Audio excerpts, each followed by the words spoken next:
Hey guys, tonight we're starting off a little differently. We're digging into a part of history that rarely makes it into textbooks, documentaries or bedtime stories, mostly because, well, it makes people squirm. But don't worry, you're not going to hear anything explicit or too wild, just the side of human history that's always been there, hiding between the lines of marble statues and dusty manuscripts. And yes, spoiler alert, you probably won't survive this entire journey without questioning at least one thing you thought you knew about ancient cultures. So, before you get comfortable, take a moment to like the video and subscribe, but only if you genuinely enjoy what I do here. And hey, drop your city and time in the comments. I always love seeing who's tuning in and when. Now, dim the lights, maybe turn on a fan for that soft background hum, and let's ease into tonight's journey together. You close your eyes and suddenly you're not in your bedroom anymore. You're crouched down inside a narrow limestone cave somewhere deep in prehistoric Europe. It's cold, the kind of damp that sinks straight through your skin and makes your teeth want to chatter. The torchlight flickers in your hand, casting long orange shadows across the ancient stone. And then you see it. A carving. Faint, but deliberate. It's not a bison. Not a mammoth. Nope. That's definitely two people, entangled in what historians might call an intimate act. But you're not a historian, and this scene is a whole lot more graphic than you expected. Turns out the so-called primal instincts that we like to think modern society invented, those were already front and centre when humans were still hunting with flint tools and trying not to get eaten by saber-toothed cats. And while we've preserved plenty of hunting scenes and animal chases, some of the most ancient cave art in places like Chauvet, France, and the Swabian Jura region in Germany features exaggerated body parts, fertility figures, and, well, let's just say some positions that look very collaborative. Now, to be fair, archaeologists still argue about what a lot of these drawings really mean. Are they literal, symbolic, ritualistic, or just some ancient teenager tagging the inside of a cave while the adults were out foraging? Some believe these images were meant to honour fertility, to invite abundance into the tribe. Others say they were spiritual, part of ceremonies that mark the seasons, birth, or even death. But there's one theory that doesn't get as much airplay. It's the idea that they were expressions of pleasure, memory, and storytelling, just like the Instagram captions of today. If Instagram were made out of limestone and charcoal, and right beside one of these steamy sketches, you notice something else, a small Venus figurine. You've probably seen these before in museum gift shops. Thick, curvy, round-bellied, with full hips and heavy breasts but no defined face. Archaeologists have found them all over Europe, dating back 25,000 years or more. Some believe they were fertility talismans carried by travellers. Others think they were offerings, left in caves as symbols of reverence. But here's the twist. Some scholars argue they may have been early self-representations, carved by women looking down at their own bodies, hence the lack of facial detail and focus on the torso. It's one of the rare times in ancient art where the creator may have literally sculpted herself. But here's your quirky twist. Not all these figures are anatomically female. Some have what researchers call ambiguous sexual traits. That's right. Our Paleolithic ancestors might not have been as hung up on binary gender ideas as we are. Whether this was artistic freedom, symbolic storytelling, or just a different way of viewing the body, we'll never be entirely sure. Which brings us to the weird part. Some researchers have even found what appear to be prehistoric dildos. Yes, stone or ivory objects, clearly shaped, smoothed, and sometimes even decorated, that match both the size and, well, form you're imagining. Of course, not everyone agrees. Some say these are tools, others call them symbolic. But if you're holding a perfectly carved stone phallus, and it's 28,000 years old, and it fits neatly in your hand, well, you connect the dots. So why don't we talk about this? Why don't our history classes mention that humanity's earliest artists weren't just sketching buffalo and handprints, but also mapping out the contours of desire, connection, and bodily fascination? Maybe because it makes us uncomfortable. Maybe because it's easier to imagine ourselves as descended from noble hunters and gatherers, with big ideas and clean morals. But the truth is, we've always been complicated. We've always used art to explore pleasure, power, and even pain. That's not modern. That's not new, that's just human. And honestly, doesn't that make our ancestors feel a little more real? Not just names in a textbook or vague shadows in a museum case, but people who joked, flirted, loved, and expressed themselves in charcoal and clay. People who found time, even between saber-tooth attacks and mammoth hunts, to make something that said, "This is what I feel, this is what I remember, this is what I want." And as you turn to leave the cave, that final carving catches your eye again. Simple, bold, a little messy, but full of intention. It's not just a picture, it's a whisper across millennia, telling you that even when survival was hard and the world was cruel, someone still made room for joy. You blink, and now the cave walls have faded, replaced by tall ziggurats and the dusty baked bricks of ancient Mesopotamia.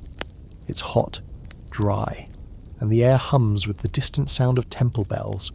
You're standing in Uruk sometime around 3000 BCE, and the scent of incense and roasted dates drifts lazily through the sun-baked streets. People move around you in linen garments, gold jewellery glinting in the sun, and the hum of the city isn't just from trade or politics, it's from something deeper, something sacred. You make your way toward the towering temple at the city's heart, where carved images of gods and goddesses watch you with serene, all-knowing eyes. This is the domain of Inanna, goddess of love, war, fertility, and chaos. And judging by the way people here talk about her, she doesn't just demand worship, she demands devotion in every sense of the word. And here's where things get interesting. Because in this world, sex isn't just a personal act, it's divine, literally. Inside the temple, you overhear whispers of rituals performed in her honour, rites that scholars now refer to, with academic restraint, as sacred marriage ceremonies. The idea? Once a year, the High Priestess of Inanna would symbolically sleep with the king, reenacting the divine union of Inanna and her lover Dumuzi, to guarantee fertility for the land and the people. Romantic? Maybe. Politically useful? Definitely. The priestess represented the goddess. The king played the role of a mere mortal seeking her favour. And let's just say these ceremonies were not quiet, solemn affairs. Now, before you go picturing an ancient orgy in a candlelit temple, you should know there's a huge debate among historians about what really went down during these sacred unions. Some argue they were symbolic, recited poetry, offerings, maybe some light touching for dramatic effect. Others insist these rituals involved full-on intercourse, with the high priestess acting as a stand-in for the goddess, and the entire ceremony designed to transmit divine fertility into the realm. And here's the real kicker. It might have been witnessed by the public. Not a private bedroom scene, but a sacred performance with crops and cosmic balance hanging in the balance. You duck behind a pillar and listen as a priest recites one of the oldest known love poems in the world, a Sumerian hymn between Inanna and Dumuzi that's steamy, like, "Let me bathe you in milk and honey, steamy." It reads like a cross between a lullaby and a very suggestive Tinder message. The kind of thing that, if you turned it in as homework today, would definitely earn a parent-teacher conference. But here's where things get delightfully weird. Mesopotamian culture didn't just accept sensuality, it institutionalized it. There are records, controversial as they may be, of temple attendants who weren't just scribes or prayer leaders, but sexual workers serving in honor of the goddess. Her temples were places of worship, but also of healing, of desire, of deeply physical forms of prayer. And while the details are fuzzy, some of this comes from later Greek interpretations, not direct evidence, the idea that sacredness and sexuality were once tightly linked flips the usual narrative on its head. Of course, not everyone agrees. Some modern scholars argue this whole sacred prostitution concept is more myth than fact, possibly misunderstood or exaggerated by outsiders like Herodotus, who tended to write about other cultures with a mix of awe and thinly veiled judgment. There's a growing school of thought that says the so-called temple prostitutes were probably more like priestesses who oversaw fertility rituals, not sex workers in the modern sense. The debate rages on, like a very polite academic slap fight conducted entirely through footnotes and journal articles.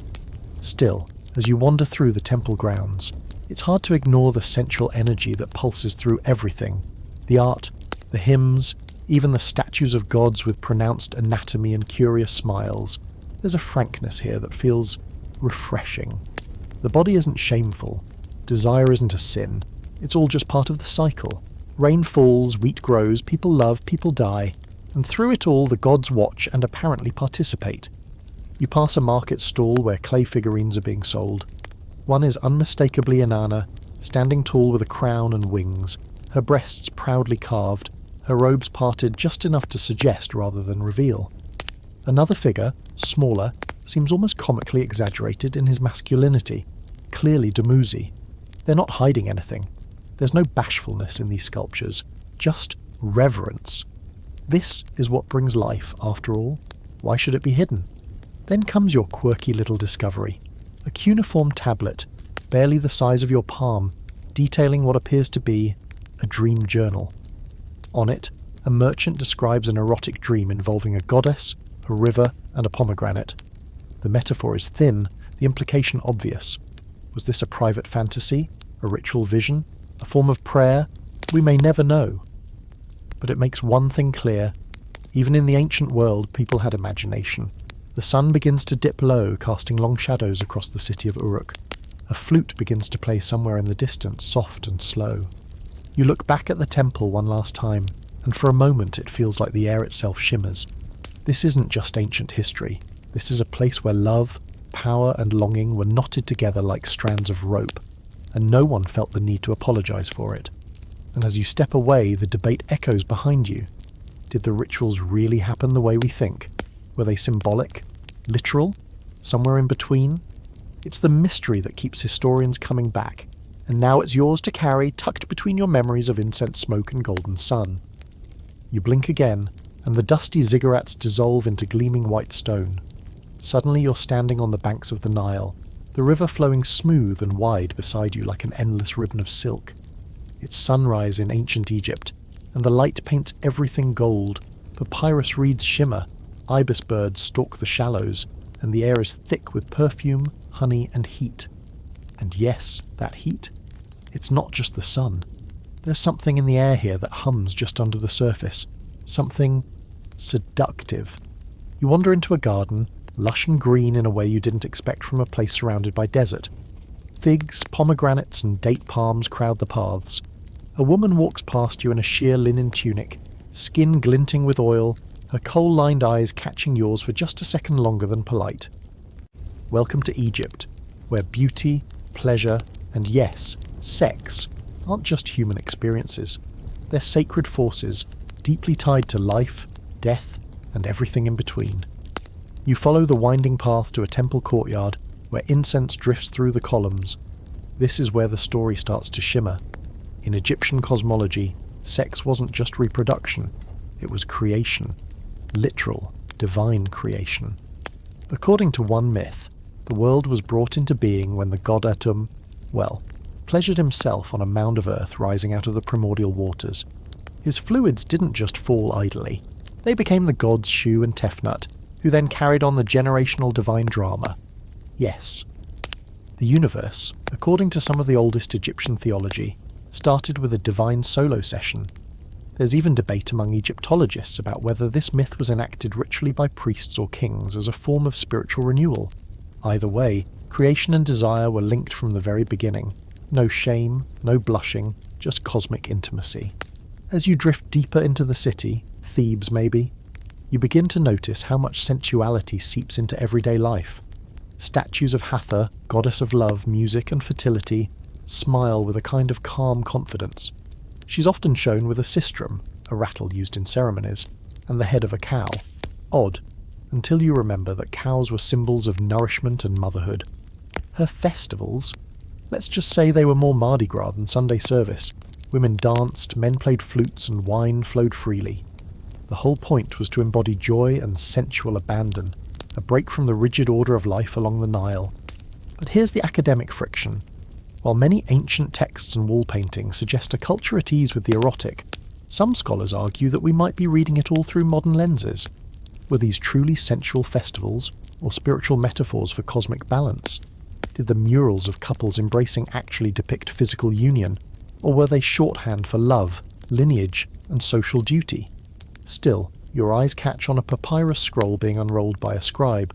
The text, elegant in its hieroglyphs, is part of a love poem from around 1100 BCE.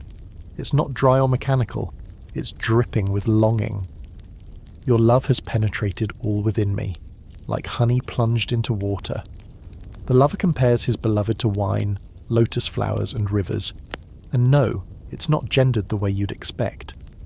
Many of these poems were written from a woman's perspective, expressing open desire for her partner in a way that feels shockingly modern. In fact, the erotic poems of ancient Egypt are some of the earliest surviving examples of romantic literature written by and for women. There's one famous line where a girl describes sneaking away from her mother to meet her lover near the sycamore trees.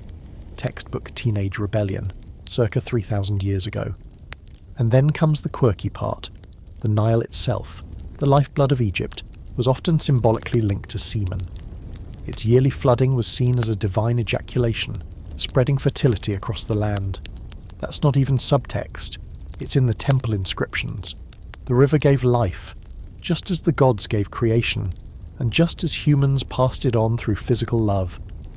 You stroll through a noble's villa and find the walls painted with scenes from a private garden party. Music, laughter, guests reclining on cushions as dancers perform in the courtyard. In the corner, a less formal detail catches your eye. One guest is whispering into another's ear, hand lingering a little too long. This is what we'd call flirting, but in Egypt, it was part of a life well lived. Enjoyment wasn't a sin, it was a way to honour the gods, who had given humans the capacity to feel pleasure in the first place. But of course, every era has its limits. Despite the open sensuality in art and myth, Egyptian society was still deeply hierarchical. The powerful could afford luxury, romance and long leisurely evenings. The poor, not so much. For many, marriage was practical. Desire might have played a role, but lineage and labour came first. And while women had more legal rights in Egypt than in many later societies, owning property, initiating divorce, even running businesses, they still operated under the unblinking gaze of social order. Then there's the scholarly debate you overhear as you pass through a shaded courtyard. What about same-sex love in ancient Egypt? The evidence is sparse, sometimes poetic, sometimes interpretive. One famous case involves two male royal servants, Nyankhnum and Khnumhotep, whose tomb shows them nose to nose in an embrace traditionally reserved for married couples. Were they lovers, brothers, roommates with excellent chemistry? No one agrees, but the fact that it's even up for debate tells you a lot. And just when you think you've soaked up every sensuous secret Egypt has to offer, you pass a small shop where a merchant is selling ointments, perfumed oils with names like Arousal of Hathor and Breath of the Lotus. You sniff one, it's spicy, sweet, and undeniably suggestive. You don't ask what's in it. Some mysteries are better preserved. The sun sets slowly over the river, casting the city in molten gold. A barge glides across the Nile, music drifting from it like perfume. Everything here feels alive, full of beauty and hunger, not just the hunger for food or status, but for intimacy, for pleasure, for connection. Egypt, you realise, didn't divide the sacred and the sensual. It celebrated them as one. You stand on the riverbank and wonder, what would it mean if we did the same? You're barely done soaking in the heat of Egypt when the breeze changes, warmer, more perfumed, like olive oil and distant fire. You blink, and now the marble columns rise all around you, white and fluted, their edges worn smooth by sandals and centuries. You've arrived in ancient Greece, and it's not just the architecture that's exposed. The people here, they take the phrase, less is more, very seriously. Tunics slip off shoulders, robes are cinched just tight enough to tease, and in the gymnasium, which by the way literally means place to be naked, bodies glisten and clash in the sun. This isn't your high school mythology class version of Greece. This is Athens during its golden age, where the human form isn't something to be hidden. It's a work of art, a living sculpture. You watch as young men wrestle in the courtyard, oiled and laughing, their bodies tangled in a contest that's clearly as much about beauty and performance as it is about strength. The whole thing feels like equal parts sport and theatre, and it doesn't take a degree in classics to realise the Greeks were very into each other. The idea that ancient Greece was a sexually liberated utopia? That's half true, half Hollywood fantasy. But what's real is the philosophical and cultural obsession with eros, love in its physical, emotional and spiritual forms. You turn a corner and stumble into a shaded symposium, where men recline on cushions, sipping diluted wine and debating everything from the nature of the soul to whether desire makes a man wiser or dumber. Spoiler, it's both. One man stands up to recite a passage from Plato's Symposium, and it hits different when you hear it in the original setting. He talks about love as a ladder, starting with physical attraction, then rising toward a kind of divine truth. It's poetic, idealistic, and wildly ironic, considering everyone here is ogling each other over their goblets. But here's where things get complicated. The Greeks didn't have our modern categories of sexuality. Instead, relationships, especially between older men and younger boys in what's known as pederasty, were seen as part mentorship, part courtship, part education. The older man, the Erastes, was expected to guide the younger, the Eromenos, both intellectually and yes, sometimes physically. It was normalised in elite circles, though it came with social rules, boundaries and expectations. Today, this understandably raises a lot of ethical red flags, and scholars have fiercely debated how we should interpret these relationships. Were they consensual by ancient standards? Exploitative? Ritualised? There's no easy answer, only historical discomfort. And yet, in the midst of all this, you spot something often left out of the marble statues and ivory busts. Women. They're not at the symposium, of course. Those are male-only affairs, but that doesn't mean they didn't have their own spaces. In fact, you catch wind of a gathering in a private courtyard, a hetera's salon. Heterae were courtesans, highly educated and often influential women who entertained elite men not just with their beauty, but with wit, conversation and music.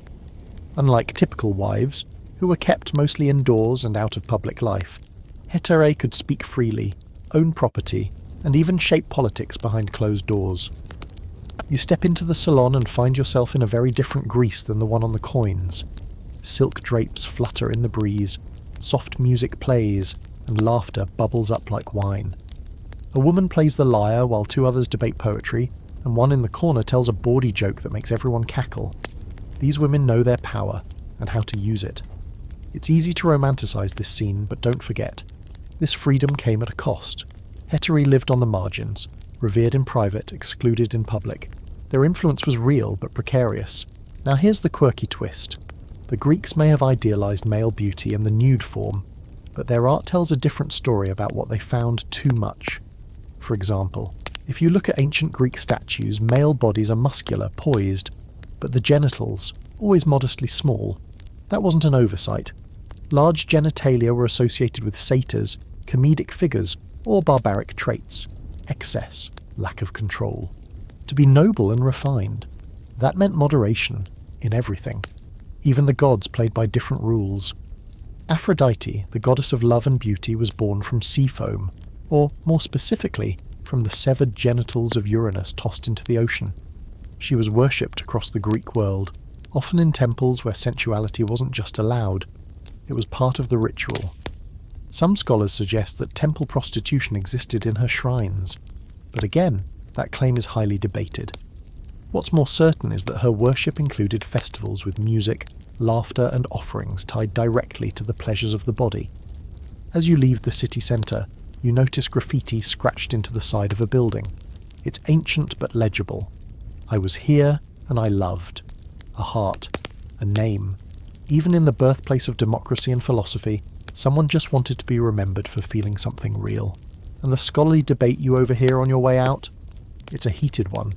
Two men arguing about Sappho. Was she truly a lesbian icon, or simply a lyrical genius whose emotional poems to women reflected more of a cultural style than personal identity? The evidence is tantalizing but incomplete. Only fragments of her work remain, and even those are filled with longing so vivid it transcends time. "Someone, I tell you, will remember us," she once wrote. And she was right. As the sun sets over the Aegean Sea, you walk along the cliffs, watching the wind whip the waves into foam. The Greeks didn't see love and desire as weaknesses. They saw them as portals to the divine, dangerous but essential. Maybe that's why their stories still linger in our bones. They weren't afraid to put beauty and lust and longing right at the centre of the human experience.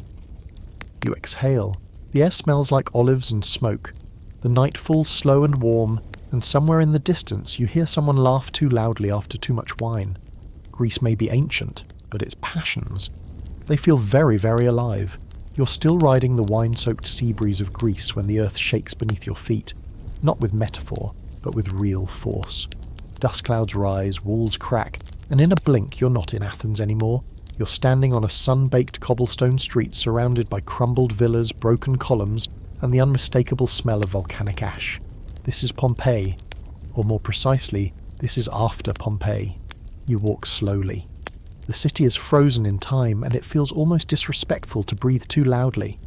But as the silence wraps around you, you notice something strange. Someone carved into the wall of a nearby building. You look closer. It's graffiti. Scrawled in Latin, messy, but legible. And not just any graffiti. It says something like, "I screwed the barmaid," followed by a few choice descriptions of how and what parts of the anatomy were involved. You blink. Well, that escalated fast. Welcome to ancient Rome's most preserved secret. Its unfiltered, hilariously honest, occasionally obscene wall scribbles. These weren't rare. They were everywhere. Etched into taverns, bathhouses, even homes. Some of them are poetic, some are crude, and some are so specific they make you feel like you're reading someone's diary. In Pompeii, you don't need a textbook to understand Roman attitudes towards sex. You just have to look at the walls. You stroll down a side street where a small sign points you toward Lupana, Latin for wolf den, their politish word for a brothel. Inside, you find a narrow corridor with stone beds, each tucked into its own alcove. Above each bed, murals, painted scenes depicting positions, preferences, and just enough flair to make you do a double take. This was not subtle advertising. It was a menu. You're standing in a space that served thousands over the years, and while it might seem scandalous by modern standards, it wasn't seedy to them. It was just another part of the city's daily life. Roman sexuality wasn't shy. It was loud, proud, and often completely divorced from the idea of morality as we understand it. To a Roman man, the key to honour wasn't what he did, but who he did it with, and in what social position. Dominance was everything. If you were the one on top, literally or socially, you were fine. Status mattered more than gender. Pleasure wasn't private, it was political. That's not to say Romans were walking around in togas just getting it on in the streets. Well, actually, sometimes they kind of were. You round a corner and see the remains of what once was a bathhouse, a staple of Roman leisure. Inside, marble floors gleam faintly under your feet, mosaics dance across the walls, and the echoes of splashing water seem to linger in the steamy air. Baths were for hygiene, yes, but also for gossip, flirting, and occasionally more. Historians still debate just how much of the bathhouse culture involved sex. Was it suggestive relaxation, or full-on rendezvous behind the steam room? Depends who you ask. Depends how much wine was involved. And wine.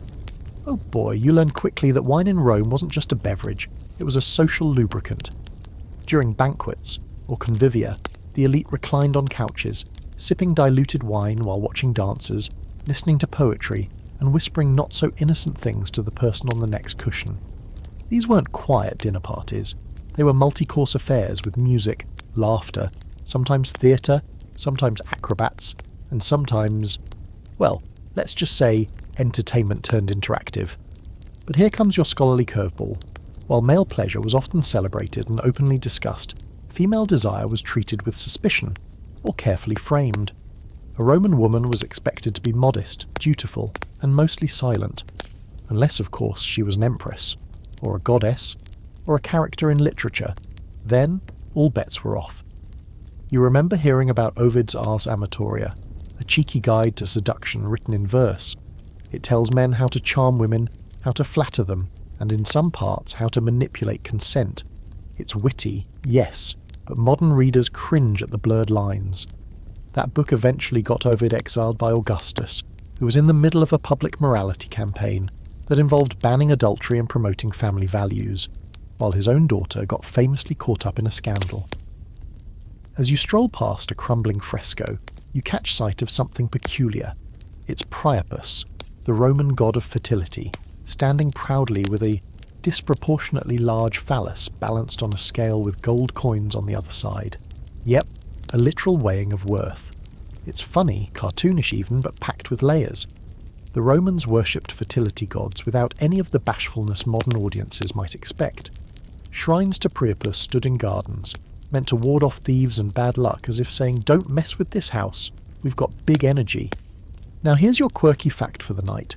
In some Roman homes, frescoes of erotic scenes were placed right at the front entrance. Not hidden in bedrooms, right there in the entryway, where guests would wipe their sandals and stare directly into the eyes of a very enthusiastic couple mid-embrace. Why? Some say it was to show wealth and worldliness, others say it was to invite fertility into the home. A few just admit. Romans liked to shock. Still, not everyone was in on the fun. Enslaved people, lower classes and outsiders often lived within the sexual system, without any power to navigate it. Consent as a concept wasn't extended equally across Roman society. The wealthy elite had choices, others were subjected to them, and that dark thread winds beneath the glittering mosaics and playful graffiti. You glance at one final inscription scratched into a wall near the forum. It says, "We two dear friends made love here. May it be known." A simple declaration. No names, just memory left in stone. As you walk back toward the edge of the city, past fig trees heavy with fruit and mosaics catching the last light of day, you can't help but feel the contradiction. Rome, so obsessed with order, law and empire, was also a place where private appetite spilled out into public life, where pleasure was painted on the walls, carved into marble, whispered in steam, and scratched in childish handwriting onto brick. You pause for a moment at the city's edge. Behind you, the lives that once danced here are quiet now, buried in ash. But their laughter, their longing, their mischief. Somehow, it lingers. You step over the ash and out of Pompeii, the sulphur still lingering faintly in your nose, and suddenly everything slows down.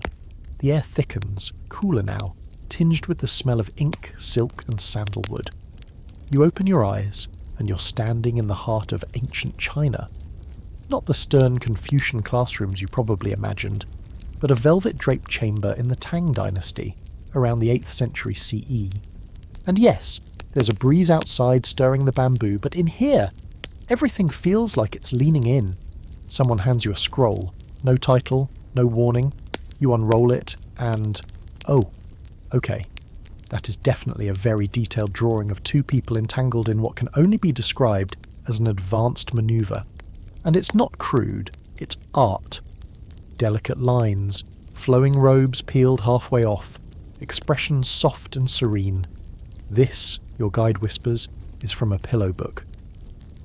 Pillow books weren't just for reading at bedtime, they were guides to pleasure, manuals of intimacy, and sometimes deeply personal journals full of reflection, fantasy, and advice. They came with illustrations, tasteful, elegant, occasionally acrobatic. You didn't check these out of a library. You kept them tucked under your mattress, passed down or given as wedding gifts to curious newlyweds. Think of them as ancient silk-bound starter packs for bedroom diplomacy. One famous example is the Sunu Jing, the classic of the plain girl, where a mythical woman instructs the Yellow Emperor, the ultimate symbol of Chinese masculinity and power, in the arts of lovemaking. But here's the twist. She's the teacher. He's the student. And her lessons, they go beyond technique. She teaches him how to balance yin and yang, how to circulate energy through the body, and how to avoid premature death by, among other things, not overdoing it in bed. Yeah. In Taoist sexual philosophy, sex wasn't just about pleasure. It was a cosmic exchange. The idea was to harmonize your vital energies, not to climax and collapse, but to breathe and channel, to extend the experience until you achieved spiritual alignment. Orgasm wasn't the goal, balance was. If that sounds a bit like tantric yoga, you're not far off. There are entire Taoist texts dedicated to the art of drawing out intimacy, of synchronizing breaths, of knowing when to take and when to yield. It's a philosophy, a practice, and, let's be honest, a pretty poetic way to describe foreplay. But here's where it gets complicated. While Taoist texts celebrated this sacred sensual exchange, the Confucian system, dominant in later Chinese society, had other ideas. You walk into a more formal chamber, past rigid scrolls and strict etiquette, and the mood changes. Under Confucian ideals, desire was something to be controlled, not cultivated. A virtuous woman was chaste, modest, and obedient. Marriage was for family duty, not pleasure. And though men were afforded a lot more leniency, open sexuality, especially for women, became increasingly taboo as dynasties shifted and moral codes tightened. So what gives? How do we go from illustrated pillow books to foot binding and silence? The scholarly debate around this tension is deep. Some historians argue that Taoist ideals and Confucian moral codes coexisted in different spheres, one for the body, one for the public life. Others claim that over time, Taoism's more radical, liberating ideas were pushed underground, buried under centuries of propriety and politics. Still, the scrolls survived. People copied them in secret. Artists hid sensual imagery behind metaphors: willow branches, lotus flowers, winding rivers that curved just a little too suggestively. You find one painting tucked behind a wooden screen, a crane perching beside a plum blossom. Looks innocent until you realise the crane is an age-old symbol of virility, and the plum blossom? Fertility. This isn't just pretty scenery, it's code.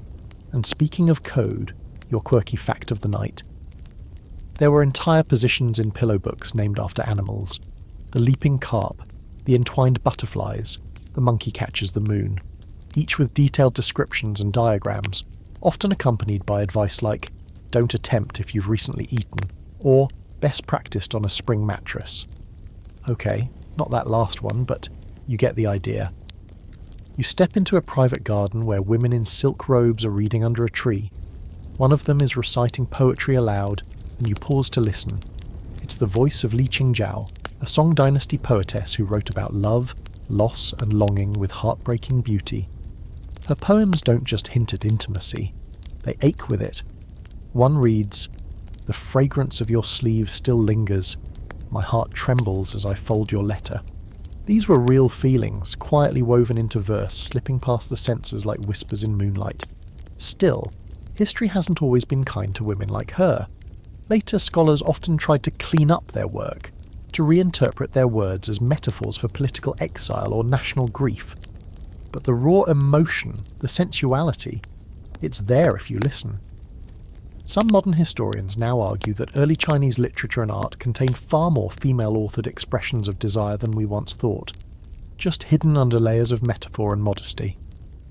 As dusk settles over the courtyard, lanterns glow softly in the trees, and a gentle lute melody plays somewhere just out of sight. The woman reciting poetry closes her book, smiles faintly, and tucks it into her sleeve. Her eyes meet yours for a split second, as if to say, "You understand now," and you do. Intimacy here wasn't just action. It was breath, word, energy, a dance between seen and unseen. So, what happened? Why did this softness, this openness get buried under centuries of repression? That's the debate.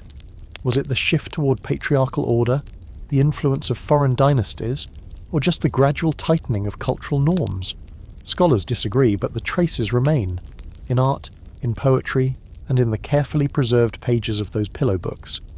You leave the garden slowly, the scent of jasmine in the air, and feel the quiet weight of centuries pressing in. Not heavy, just waiting. Like a secret that's always been there, ready to be unrolled again, one silk scroll at a time.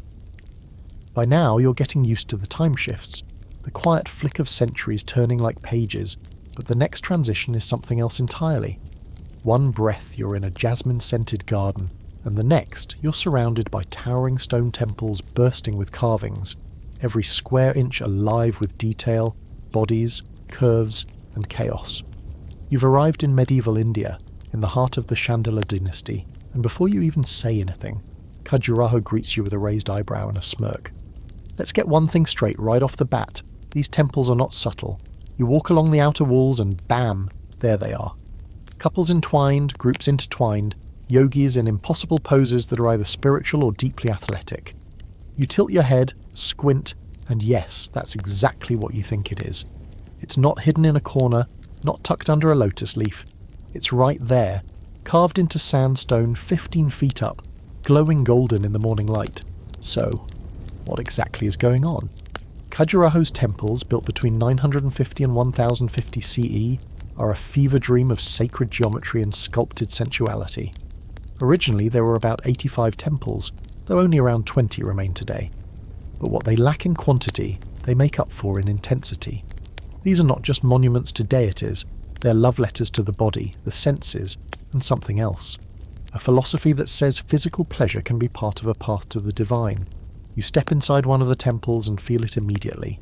This is not a place of shame. The air hums with something sacred and grounded.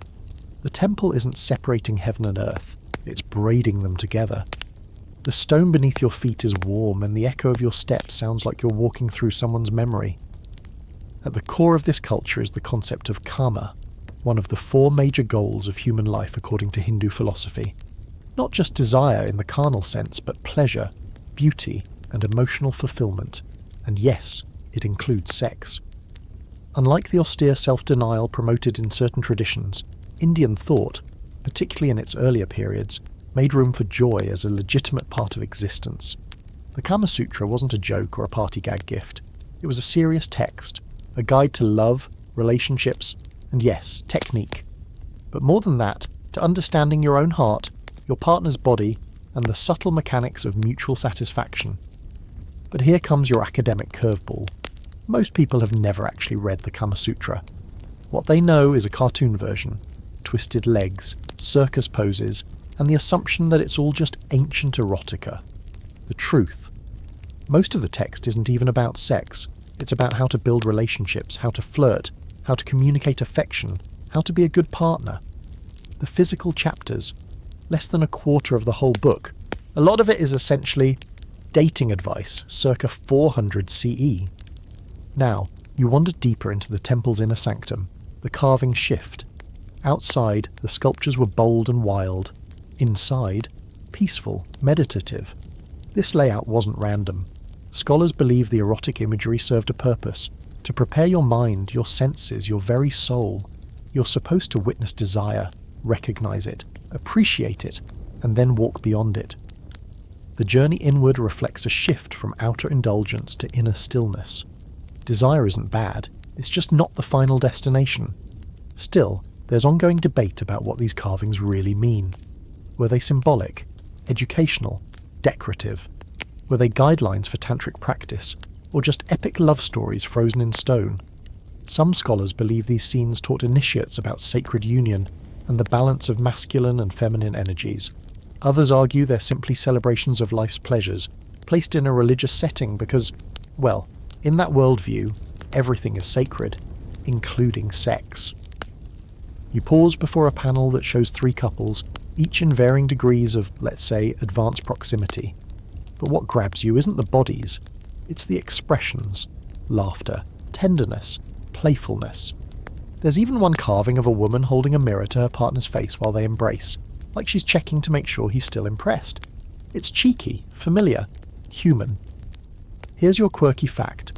Some Khajuraho carvings depict not just human lovers but celestial beings, mythical creatures, and even scenes involving unexpected participants. There's one notorious panel featuring a man, a woman, and a rather observant horse. Historians are still arguing about that one. Satire, allegory, fantasy, we may never know. But it's proof that even 1,000 years ago people had imagination, and a very flexible sense of storytelling. As you exit the temple, the light hits the carvings in just the right way, and suddenly the figures seem to move, like a flipbook mid-motion. It's not graphic, it's not crude, it's joy. Crafted joy, spiritual joy, human joy, chiseled into permanence. And then you start to wonder, why are these images preserved on sacred temples, while so many modern religions hide, censor, or scold the same impulses? The truth is complicated. Over time, Indian society grew more conservative, especially under colonial rule. British officials, prim and scandalised, labelled the carvings as pornographic, ignoring centuries of nuance. Victorian values crept in and blurred the native lens through which these temples were once viewed. Some carvings were defaced, others were simply covered and ignored. It took modern archaeology, and a bit of courage, to rediscover what was always hiding in plain sight. Now, as the sun begins to set, casting long shadows across the temple's sandstone walls, you stand for a moment and let the silence settle around you. This wasn't just a place of worship. It was a sanctuary for the full spectrum of human experience, to desire, to laugh, to love, to feel. That wasn't something to be tucked away. It was something to be carved, celebrated, and seen. And as you leave, you can't help but run your fingers along one of the stone figures, their smile half frozen in time. For just a moment, it almost feels like they smile back. You leave the warm, sacred stones of Khajuraho behind, and just when your senses think they've settled, the world blinks again. This time, it's darker, heavier. You're pulled into a colder wind, thick cloaks, torchlight, and the clank of metal on stone. Welcome to medieval Europe. Not the romanticised castles and courtly love kind. No, you're in the gritty, mud-slicked reality of the High Middle Ages, somewhere between the 12th and 14th centuries, where everyone smells vaguely of wood smoke, turnips, and suspicion. And while you're here to talk about sex, don't expect candlelit trysts or swooning sonnets. You're entering a world ruled by the church, a world where bodies were wrapped tightly in wool and shame, and desire was something whispered about at best, and punished at worst. You walk through a narrow village lane where thatched roofs lean like they've been gossiping for centuries. A young couple ducks around a corner giggling. A moment later, a priest walks by, eyes sharp as flint. You follow him toward the church square where a wooden plaque displays public announcements, feast days, market closures, and morality rules. No dancing after dusk, no unmarried couples caught in improper embrace, and definitely no sex outside of marriage, unless you were royalty, a travelling knight, or anyone powerful enough to get away with it, in which case, well, that's what confession was for. This was the era of the church's iron grip. Clergy dictated not only spiritual life, but bedroom life too. Certain days were forbidden for sex. Sundays, holy days, Lent, Advent, Wednesdays, because Judas betrayed Jesus, Fridays, because Jesus died, and Saturdays, because anticipation of Sunday. Add it all up, and the year had more forbidden days than allowed ones. Basically, if you were trying to schedule intimacy, you needed a calendar, a good memory, and a deep sense of guilt. And here comes the myth-busting moment. You've probably heard about the infamous chastity belt, metal underpants with a padlock, supposedly worn by women while their husbands went off to war. Sorry to ruin the medieval fantasy, but historians now believe chastity belts were mostly a later invention, or more accurately a joke. Renaissance museum curators got a little carried away with reconstructing history, and Victorian collectors loved a good tale of repressed sexuality. Actual evidence of women walking around in metal underwear? Basically non-existent. Turns out, keeping someone safe from temptation doesn't work if they can't sit down without bruising a kidney. Still, fear of female desire was very real. You pass a convent, stone walls, high windows, voices chanting inside, and for a moment it seems peaceful. But behind the nuns' vows and veils were stories rarely told. Letters between certain nuns and priests still survive, revealing deep emotional intimacy, passionate longing, and in some cases relationships that blurred the line between spiritual and sensual. The boundary between holiness and humanity wasn't always as firm as the sermon suggested. And then there were the manuals. You stumble into a scriptorium where monks are copying text by candlelight. One of them raises an eyebrow as you peek over his shoulder. It's the Corrector, a 13th century guide for confessors that lists all the sins one might commit, in graphic, oddly specific detail. And we're talking very specific. Like, if a man touches himself while thinking of a married woman, assign 30 days of bread and water fasting. You read enough to wonder if the authors were more familiar with the sins than they liked to admit. Now, for your quirky discovery, buried deep in some of these same religious texts are prayers asking God to reduce the burden of desire, or even, in one hilarious case, for the strength to resist looking at a neighbour's ankles. Ankles? Apparently they were the collarbones of medieval Europe, covered at all times but devastating if glimpsed mid-walk. Yet, in the shadows of repression, you also find rebellion. You pass a tavern where a group of minstrels plays a bawdy tune, and the lyrics? Definitely not church-approved. These songs, known as Goliardic verses, were written by wandering clerics and students, part praise, part parody, and all thinly veiled innuendo. The spirit of desire never really died. It just ducked behind corners, slipped into poetry, and danced between the lines. As for women, they found ways to express themselves too. Some used herbal remedies to manage their fertility, passed down quietly from one generation to the next. Others shared stories of female saints who were suspiciously intense in their visions of divine union. Saint Teresa of Avila famously described an angel piercing her with a golden spear that caused an ecstatic pain so intense she cried out loud. Sure, it's spiritual, but you don't have to squint very hard to read between those lines. And then there's the great scholarly debate. Were people in the Middle Ages really as repressed as we think? Some argue that our view is skewed by the loudest voices. The churchmen, the rule-makers, ordinary people, they say, still found ways to love, laugh, flirt and touch, even if history didn't bother writing their stories down. Others believe the fear of eternal damnation was real enough to shape every intimate decision. The truth? Probably both. As twilight sets in, you find yourself in a small cottage where a married couple, hands rough from farming, curl up together on a straw mattress. There's no privacy, no locks, no scented oils, just warmth, a shared blanket, a soft whisper in the dark. In a world where life was short, brutal, and uncertain, moments of connection, however fleeting, were everything. You step back out into the village night, stars overhead and smoke rising from a dozen chimneys. The air is cold, but there's something tender in it. Despite the sermons and the fear, people still found each other.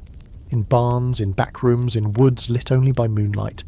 They whispered, they risked, they remembered. And in the silence of this long-forgotten village you can almost hear them still. The scent of wood smoke fades, and the straw underfoot turns to polished stone. Candles flicker against cool marble walls, and the air carries the distant echo of chanting, but also something else. A whisper of parchment, the faint rustle of silk, and a heartbeat that's just a little too fast for a house of God. You're standing inside a medieval convent now, sometime in the late 12th century, and you can feel it before you even see it. Something here doesn't quite match the pious silence outside. You follow the echo of soft footsteps down a stone corridor. A door creaks open, and you peek in. Not into a chapel, but a study. Illuminated manuscripts glow gold under candlelight, and sitting at a small desk is a nun, quill in hand. She looks serene, composed, but her eyes burn with something deeper. And as you quietly glance over her shoulder, you realise she's not copying scripture. She's writing poetry, love poetry, the kind that curls your spine. Lines roll across the page like a lover's breath. You are my delight, your lips my salvation. In your arms I am reborn. These aren't metaphors for Christ, or at least not only for Christ. This is about longing, need, and the ache of absence. And it's not just this one scribe. All across medieval Europe, especially in cloisters and convents, women were writing letters, poems, confessions, often to one another. You've stumbled into a forgotten world of passion, bound by vows and veils, but overflowing with the very same fire the outside world tried to suppress. One of the most famous voices from this hidden history belongs to Heloise. Yes, that Heloise, the young scholar who fell in love with philosopher Peter Abelard in 12th century France. You know the story maybe as a tragic one. Tutor falls for student, secret love affair, a scandal, a forced marriage, a castration, and eventually both retreating into monastic life. But what you may not know is what Heloise wrote after all that. In her letters to Abelard, letters that somehow survived centuries of silence, Heloise doesn't write like a woman resigned to fate. She writes like someone on fire. She talks of their past intimacy not with shame but yearning. Even when I am at the altar, my thoughts dwell on those pleasures we shared. I would rather be your whore than any man's wife. That line wasn't misread. That's word for word, and yes, it shocked medieval readers too. Now here comes your scholarly tug-of-war. Some historians insist that Heloise's words were dramatised by later editors, embellished, reshaped, sanitised. Others argue they are raw, authentic, and way ahead of their time. But regardless of who polished what, the emotional truth bleeds through. This was a woman who loved fiercely, intellectually, physically, and refused to erase any part of that. But it wasn't just Heloise. All across monastic Europe you find traces of female mystics whose spiritual experiences sound a lot like, well, something else.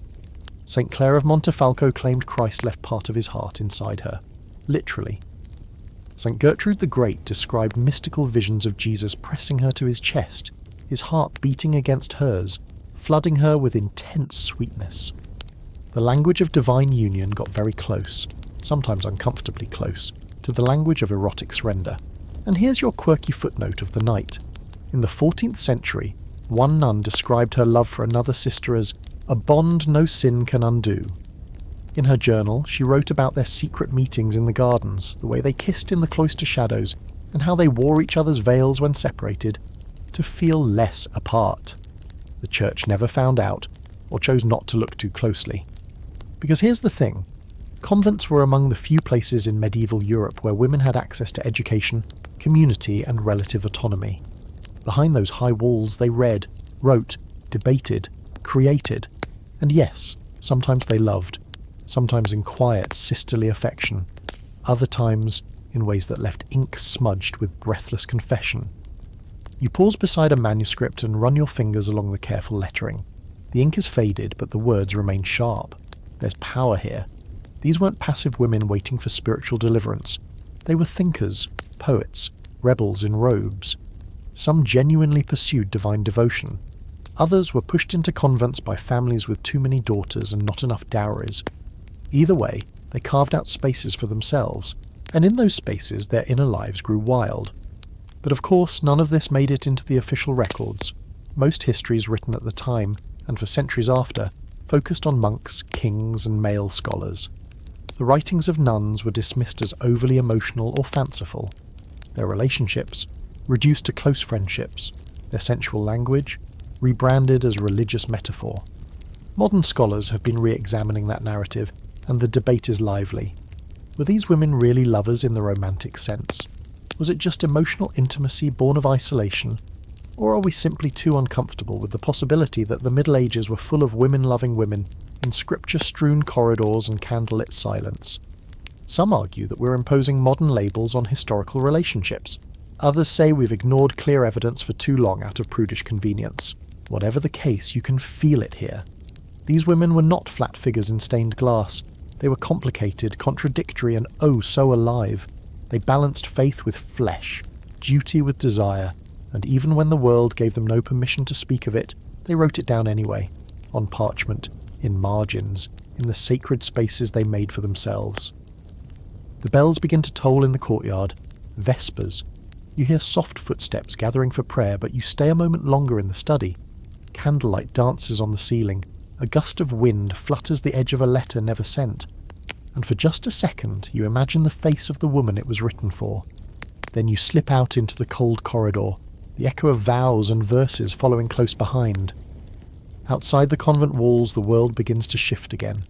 You blink, and the solemn stone corridors vanish into bright silk and lacquered wood. The air is cool, clean, edged with the faint scent of cherry blossoms, and in the distance you hear the soft, distinct clang of a bamboo water fountain tipping. You're in feudal Japan now, sometime during the Edo period, between the 1600s and the mid-1800s. Everything here seems serene, elegant, composed. But like always, underneath the surface, something else is humming. You follow a stone path into a garden. It winds around a koi pond and leads you toward a low wooden building with sliding paper walls. You slide one aside and step inside. Tatami mats soften your steps. The room is sparsely decorated, simple scrolls, a vase of ikebana, a faint trace of incense, but across from you sits a man in full samurai armour. He's unmoving, as if carved from steel and code. But when he takes off his helmet, his eyes meet yours with a different story. There's a weight in those eyes, something between discipline and longing. Because the samurai, the legendary warrior class of Japan, lived by Bushido, a strict code of honour that shaped not just combat, but love, loyalty, and how one expressed intimacy. And sometimes those expressions didn't quite fit into what modern culture likes to call traditional. You follow the samurai into a dojo where young men are sparring. The clack of wooden swords echoes through the open space. But there's something more in the way they move. Each strike, each parry feels charged. And it's no coincidence. In samurai culture, nanshoku, love and erotic relationships between adult men and adolescent boys, or between warriors of similar age and status, was not only acknowledged, it was idealized. There were stories, poems, even guides written about it, portraying these bonds as pure, noble, and spiritually elevating. Before you get stuck in comparisons with other historical systems, especially ones that raise red flags, it's important to understand the cultural framing. Nanshoku wasn't just tolerated, it was woven into samurai identity. These relationships weren't secret or shameful. They were written about in official records, featured in art and immortalized in plays. Loyalty, emotional depth, and physical affection were all part of the equation.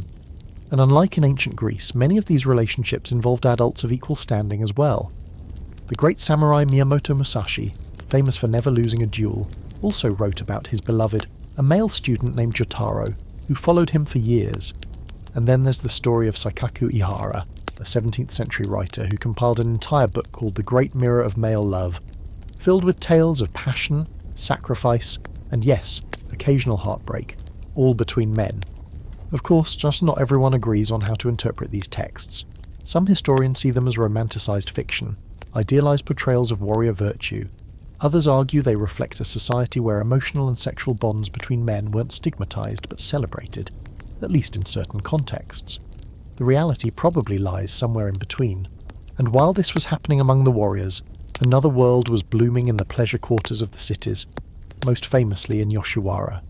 You find yourself walking through its lantern-lit streets now, the air thick with perfume and secrets. These weren't dark, shameful alleyways. They were organised, theatrical, dazzling. Geisha performed music and poetry. Courtesans wore layers of silk so rich you could hear them rustle with every step.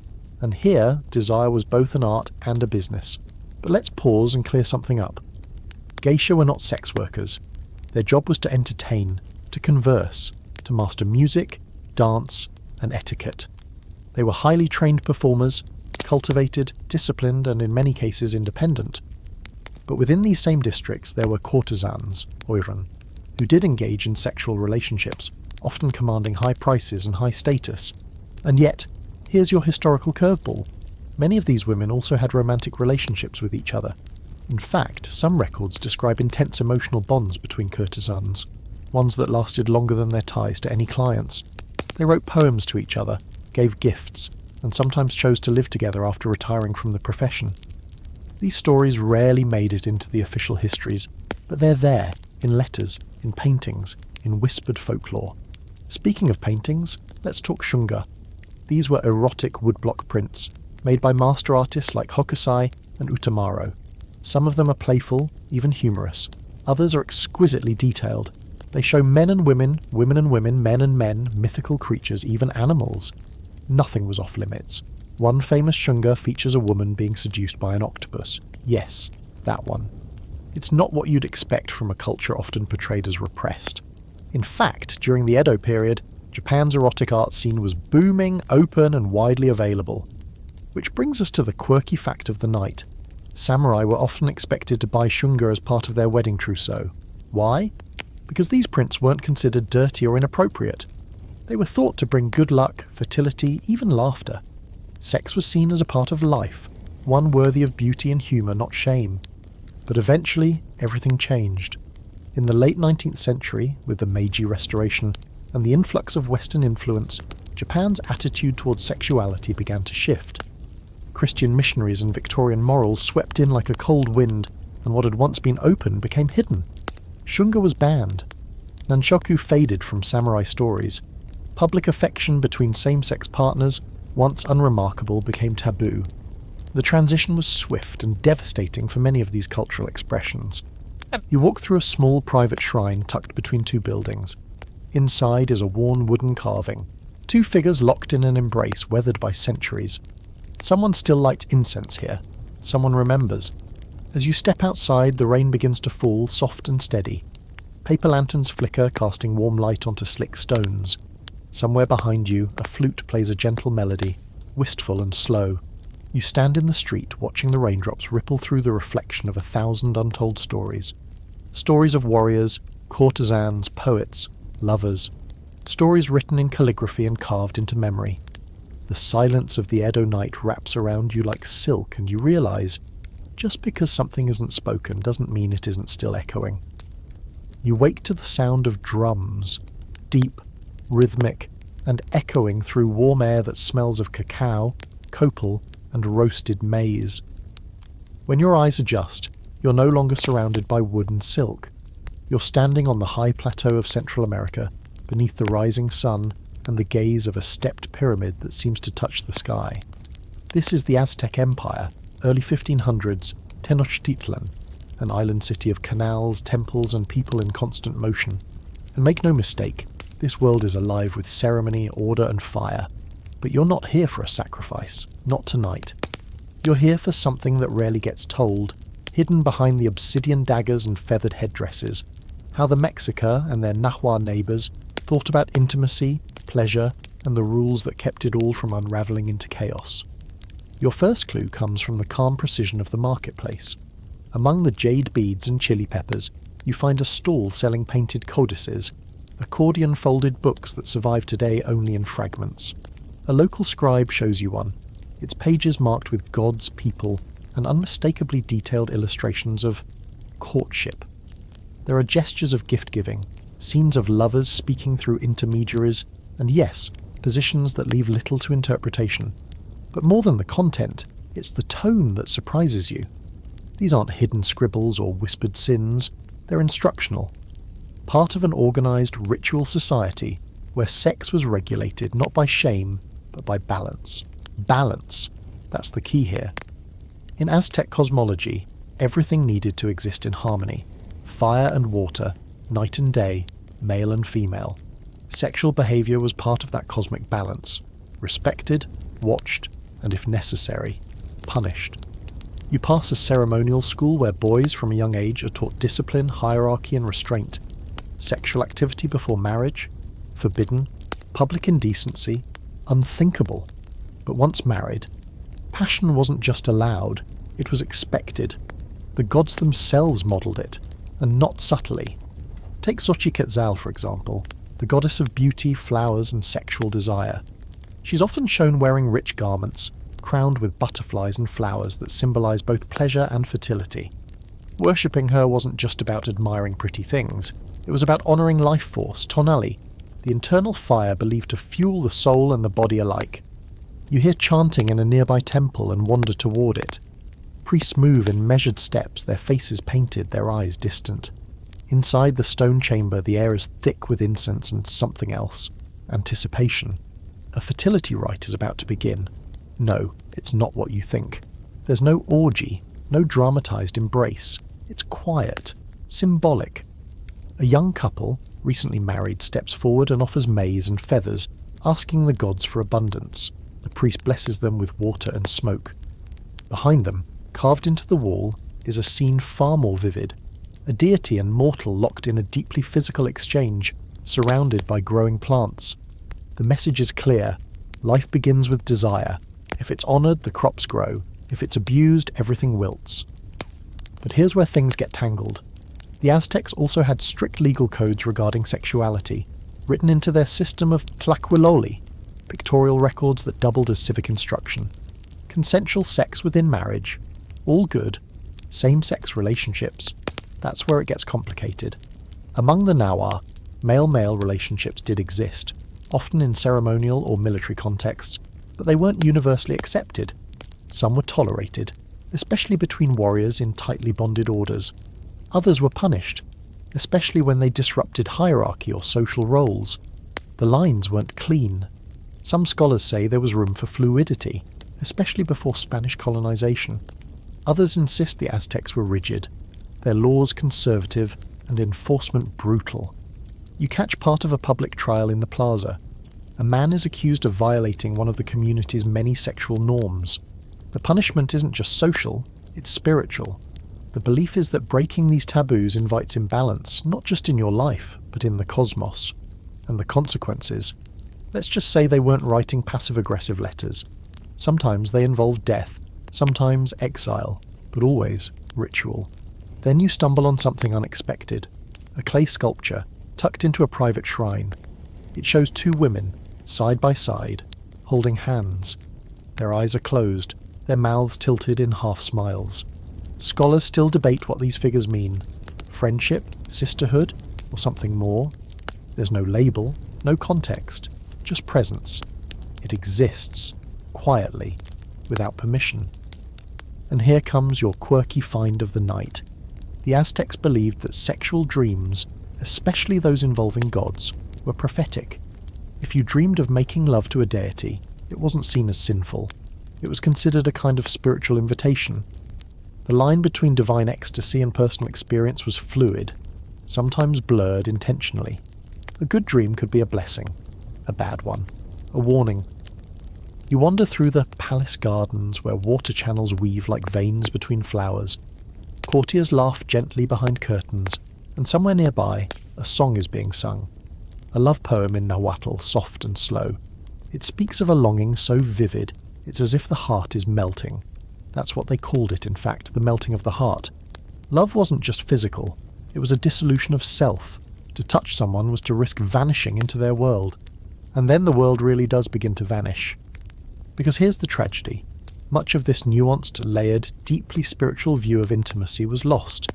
When the Spanish arrived, they brought more than steel and disease. They brought shame. Missionaries destroyed codices, denounced temples, and rebranded native deities as demons. They taught that sex was dangerous unless it produced children within marriage. Anything else? Sin. What was once balance became fear. What was once sacred became hidden. But you can still feel it here. In the few remaining poems, in the carvings that the earth protected, in the quiet smiles of the clay figures left behind. This was a world where pleasure and order danced in delicate rhythm, where intimacy had weight, not guilt. As you leave the plaza, the sun dips low behind the pyramid, painting the sky in pink and blood orange. A group of children laugh, chasing each other past a painted wall. You pause, noticing a half-faded glyph, a blooming flower in the arms of a hummingbird, a symbol of love, of beauty, of fleeting, sacred joy. And just for a moment you imagine what the world might look like if more of these stories had survived the fire. The petals of that hummingbird flower blur, colours melting together like watercolour left in rain, and then the ground beneath you hardens. Your ears fill with the crash of distant waves and the briny breath of the sea. You're not in the temples of Tenochtitlan anymore. Now it's wind in your face, salt on your lips, and the unmistakable creak of a wooden hull under your boots. Welcome aboard a Viking longship, somewhere in the 9th century. The sails strain above you like dragon wings, and every man around you looks like he's preparing for battle, a feast, or maybe both. And yet, it's not the raids or axes you've come for. Tonight, it's the secrets etched in runes, the soft moments buried under fur cloaks, and the strange intimacy of people we usually only imagine screaming in berserker rage. The Vikings, yes, those muscular, bearded, rowdy adventurers, had a surprisingly tender side when it came to love, loyalty, and even sex. You start your journey not in the heat of battle, but in the glow of a hearth, a mead hall, long wooden benches, flickering firelight, and the heavy smell of roasted meat and damp wool. Someone passes you a horn of ale, and in the corner a skuld begins to recite an old poem. Not a war saga. No, this is different. It's love poetry. Words braided with grief and hunger, praising the curve of a neck, the sound of footsteps, the way someone's presence made time feel slower. You weren't expecting this kind of softness in a hall filled with warriors, but here it is, unapologetic and sung aloud. The Norse had a word for this kind of poetic seduction, mansunga. It was literally man's song, a tradition of writing verses to win a lover's heart. Romantic, yes, but also risky. In some parts of Scandinavia, composing a mansunga about a woman without her consent could get you outlawed, exiled, or worse. That's right. Unauthorized love poetry could be a crime. Even Viking culture had boundaries around speech and consent. And here's the weird little nugget. Runes, those sharp-angled letters carved into stones and jewellery, weren't just for writing epic battles or spellcasting. Some were used to convey intimate messages, coded love notes scratched into combs, amulets, even the bones of birds. One archaeologist found a rune-inscribed stick that essentially read, "Kiss me, I am yours." Another said, "I long for your warmth under furs." Nothing like a hand-carved pickup line to get the heart racing. But beyond the verse and flirtation, Viking attitudes towards sex were both practical and complex. Marriage was expected, but love? That was optional. You could be arranged to someone and still share deep affection with another. Divorce, especially for women, was surprisingly straightforward. Infidelity, neglect, even general dissatisfaction were valid reasons to walk away. She just had to call witnesses, declare her intent in front of a few people, and boom, back to single status, no shame attached. And yes, gender roles were real. Men fought and farmed, women kept the homestead, but they weren't as rigid as you might think. Norse mythology itself was full of gender-bending gods and transformation. Loki, the shapeshifter, once turned into a mare and gave birth to a horse. Odin, king of the gods, practiced cedar, a form of magic associated with femininity, and often considered taboo for men. But Odin didn't care. He did what he wanted. If the All-Father can blur gender norms, who's going to argue? Which brings us to a scholarly debate that still rages hotter than a forge. What about queerness in Viking society? Some runestones and sagas hint at same-sex relationships, particularly among warriors who formed shield bonds, deep emotional, often lifelong partnerships that involved loyalty, affection, and, in some interpretations, physical love. One tale tells of two men who died side by side in battle, buried together with joint inscriptions. Were they blood brothers, friends, lovers? The texts don't say, and the ambiguity has kept historians arguing for decades. What's clear is that Norse culture valued strength, loyalty, and honour above all else. If your relationship, whatever its shape, upheld those values, there was room for it. If it violated the social order or challenged masculine authority, you were in for trouble.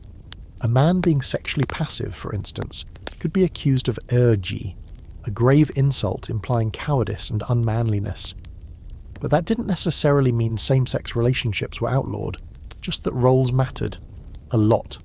Still, the complexity is there, scratched into the sagas like frost on glass. Take the tale of Hervor, a woman who dressed as a man, fought like a warrior, and recovered her father's sword from beyond the grave. Her story isn't one of shame or correction, it's one of triumph. Identity in the Viking world could be more fluid than we're often led to believe. And for your quirky discovery tonight? Viking-age Scandinavian beds weren't just places to sleep. Some were ornately carved with scenes of love and fertility, animals entwined, vines blooming. Archaeologists believe these designs weren't just decorative, they were spells, blessings for passion, harmony, and a good harvest in every sense. Love, here, was about more than two people. It was about the land, the clan, the ancestors, a deeply interconnected thing. As night deepens, the mead hall grows quieter. Outside, the fjords shine silver under moonlight. You walk past a home where a couple curls together under a fur cloak, their breath visible in the chill. No priests here, no public rituals, just quiet closeness in a place that rarely allows for softness. And suddenly a voice calls your name, or a name like yours. You turn to see an old woman, grey hair braided down her back, beckoning from beside a fire. She's a Völva, a seeress, someone who remembers stories the world forgets. She tells you that intimacy, true intimacy, isn't about dominance or conquest. It's about knowing someone else's shape in the dark, and still reaching for them when the sun comes up. You stay until her fire burns low, and the stars pulse brighter above. The longship is waiting again, its sail taut, its prow pointed toward the horizon. You climb aboard, heart warm, hands still tingling from rune-carved stories, and as the sea carries you away, you realise the Vikings weren't just raiders, they were rememberers. And in their poems, their runes, and their whispered verses, they remembered love too. The salt wind fades, and as the longship dissolves beneath your feet, you find yourself on solid ground again. But this time, it's cobbled, sun-drenched, and absolutely reeking of paint. Not the harsh chemical stuff, but the buttery linseed oil kind that clings to your nose and makes you want to squint at everything like it's a canvas. Welcome to Florence. The Renaissance is in full swing. You're somewhere around the late 1400s, and the streets are alive with merchants, artists, and the overwhelming feeling that beauty is currency. And everything is performance. You duck into a small workshop, and before you even get your bearings, you're nearly knocked over by a massive canvas.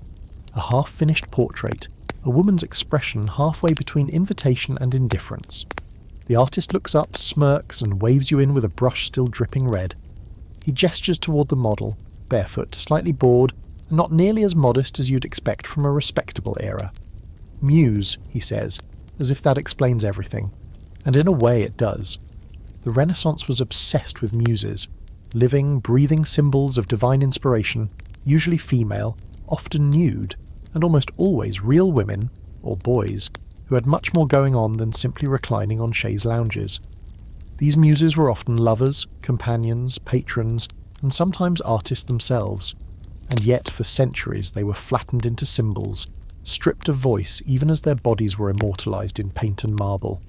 You step out into the sun-drenched piazza and it hits you. This whole city feels like it's holding its breath. Desire here isn't whispered or scolded, it's crafted. Botticelli's Venus rises from the sea on a scallop shell, not with shame but with grace. Michelangelo's David stands in broad daylight, hips cocked, eyes daring. And Da Vinci, well, let's just say there are more than a few scholarly side-eyes about the nature of his studio friendships. Which brings us to the complicated dance of sexuality during the Renaissance. Outwardly, Europe was still deeply Catholic, still tangled in rules about marriage, sin and procreation. But under the surface, behind velvet curtains and inside garden villas, there was a whole different story being painted. Literally. If you want to understand Renaissance views on sex, you don't need to read dusty sermons. You just have to look at the art. Take Giulio Romano's The Loves of the Gods, a set of frescoes in the Palazzo del Te that were so explicitly erotic, they were once hidden from public view. These weren't subtle allegories. They were detailed depictions of divine coupling in every form imaginable, complete with dramatic poses and flowing sheets doing absolutely nothing to preserve modesty. But here's your academic curveball. Much of this erotic art was officially sanctioned, especially if it could be dressed up as mythology. Oh, that's not a nude, they'd say. That's Venus, or Mars, or Pan seducing a nymph. Perfectly educational. The Greeks had done it after all, and if the ancients were okay with it, surely the popes and dukes could find a little wiggle room. Emphasis on wiggle. You wander through a private study and find a book hidden beneath a floorboard. Not a Bible, not a ledger. A collection of sonnets, written in looping Italian script, addressed not to a woman, but to another man. The poet describes stolen glances, the agony of unspoken love, and the memory of skin on skin under the lemon trees. He ends one with, "I would trade heaven itself for one night more." These weren't isolated sentiments. Homoerotic expression, particularly among men, flourished in certain circles of the Italian Renaissance, especially in Florence. This wasn't necessarily accepted by the church, of course, and sodomy was technically a capital crime, but enforcement was inconsistent, especially if you were wealthy, especially if you had talent, especially if your patrons needed your paintings finished before you got dragged to trial. Leonardo da Vinci himself was famously arrested at age 24, along with several others, for practices unmentionable. No charges stuck, no names were published. But it lingered.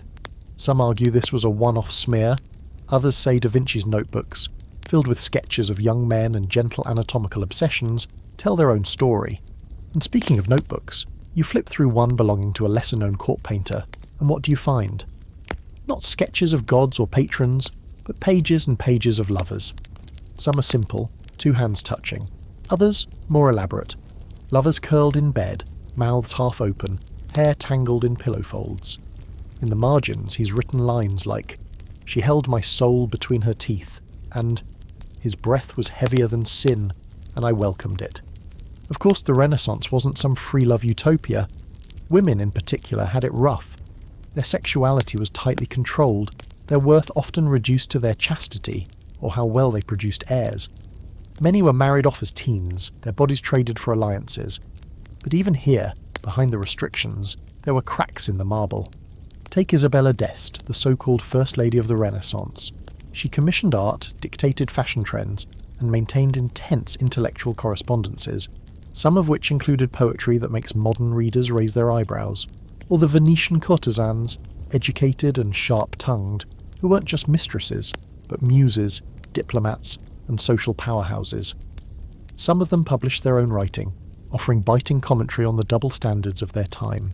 And now for your quirky fact. In some Renaissance wedding ceremonies, the guests were shown the couple's wedding bed afterward, literally paraded in to admire the sheets, sometimes even to check for evidence of consummation. Nothing like a family reunion with a side of public inspection to kick off a lifetime of intimacy. But what really strikes you as the sun dips over Florence's terracotta rooftops isn't the spectacle. it's the contradiction. This was an age that painted gods in orgasm, wrote poetry to same-sex lovers, and carved desire into stone, all while preaching restraint from the pulpit. It built entire chapels to Mary, the Virgin Mother, while plastering Venus on every ceiling. It was hypocrisy and honesty tangled together, like silk and rope. You walk through the streets as they begin to empty. Candles flicker behind shuttered windows. Somewhere, a lute plays a soft melody, half mournful, half yearning. You pass a painter's studio one last time, and through the open door you catch a glimpse of his new canvas. Two figures backlit by dawn, their bodies twisted in a pose both impossible and tender. There's no signature yet, just paint, breath, intention. And as you walk away, you realise, for all the talk of reason, rebirth and restraint, the Renaissance was really about this. Capturing what it feels like to want something, even when you're not supposed to. The hum of lute strings fades behind you, and Florence's soft glow gives way to something darker, richer, heavier. You open your eyes to silk cushions, mosaic tiles, and the subtle trickle of a fountain echoing through a long corridor. The air is thick with rosewater and oud. You're no longer in Europe. You're in the heart of the Ottoman Empire, likely 16th century, and you've just entered the Topkapi Palace in Istanbul, or more specifically its most infamous wing, the harem. Before you panic, no, it's not what you think. Forget the pop culture fantasy of dozens of scantily clad women lounging around waiting to seduce a sultan. The real harem was far more complex. Yes, it was a private, female-only section of the palace where the sultan's wives, concubines, and female relatives lived. But it was also a political engine, a finishing school, and a court of power run by some of the most influential women in the empire. You're led through the marble halls by a young servant girl, eyes wide and veil loose, who speaks with a mix of reverence and amusement. You've heard stories, she says, but most of them were written by men who never got this far. And there it is. Most of what you probably think you know about harems comes from European travellers, men who stood outside the palace walls and filled in the blanks with fantasy. What was actually happening behind those latticed windows was far more strategic, and often much less about sex. Inside the harem, hierarchy ruled. At the top sat the Valide Sultan, the Sultan's mother, who wielded enormous influence, not only over her son but over appointments, alliances, and crucially access. Below her were the consorts and concubines, many of whom entered the palace not as captives, but as part of political agreements, or sent by families hoping to secure influence through beauty, wit, or talent. You pass a group of women embroidering cushions while reciting poetry. Another room is filled with music. A young woman plucks a delicate tune on a canon, her eyes closed, lost in rhythm. These women weren't idle. They were being trained, in language, in politics, in etiquette. Some would go on to become powerful advisors to the Sultan. Others might never share his bed at all. But don't misunderstand, sex was absolutely part of the harem's reality. The Sultan had multiple consorts, though usually only one or two favourites, and from these relationships power could be born, literally. A woman who bore a son suddenly had leverage. If her son became Sultan, she might run the empire. And here's your scholarly debate of the night. Were these women empowered or imprisoned? Some argue the harem system reduced women to tools for breeding and diplomacy. Others see it as one of the few avenues through which women could access real political influence in a patriarchal world. The truth is both, depending on the woman, the Sultan, and the century. Take Hurrem Sultan, originally Roxolana, who began as a concubine and rose to become the legal wife of Sultan Suleiman the Magnificent. She was deeply involved in court politics, wrote letters to foreign rulers, and commissioned public works. She wasn't waiting around for rose petals, she was outmanoeuvring generals. And here's the unexpected detail. Same-sex relationships inside the harem, not unheard of, though rarely documented, for obvious reasons. Some records hint at emotional and physical bonds between the women. Remember, many of them entered the harem as teens and lived their entire adult lives within its walls. Affection bloomed, friendships deepened. Some scholars argue these bonds were essential for psychological survival. Others point out the lack of clear distinction between emotional intimacy and romantic love in Ottoman-era writings, making definitive answers slippery. Then there's the eunuchs, castrated men who served as guards and advisors within the harem, often enslaved Africans, They were responsible for protecting the women, running the complex web of palace logistics, and sometimes even mediating political decisions. Their role was deeply contradictory, powerful, yet not quite fully accepted by any group. Many served loyally for life, some rose to immense influence, and their own sexual identities? Largely erased from the record, though the few surviving hints suggest a wide range of desires and private lives, the historians of the time simply chose not to explore. You walk through the bathhouse next, a hammam, warm and mist-filled, where the sound of dripping water echoes like whispers. The tiled walls are covered in intricate floral patterns, and women sit beneath the steam, scrubbing each other's backs, laughing, whispering. Here, status momentarily dissolves. Here, bodies are just bodies. No veils, no games, just skin and breath and human touch. And your quirky fact of the night. Ottoman love poetry was some of the most lushly erotic in the Islamic world. Poets like Fuzuli and Baki wrote verses so drenched in metaphor and longing that scholars still argue over whether they were writing about women, men, or the divine. One line reads, "Your glance, an arrow, my chest, a target. You shoot, I bleed joy." It's not always clear who's being addressed, or whether the poet even wanted us to know. You exit through a long hallway of stained glass, and as you look back you realise the harem was never one thing. It was 1,000 stories unfolding at once, a place of beauty, boredom, rivalry, tenderness, ambition, and sometimes genuine affection. But what it wasn't, at least not usually, was the erotic playground that so many European artists painted it to be. That fantasy came later.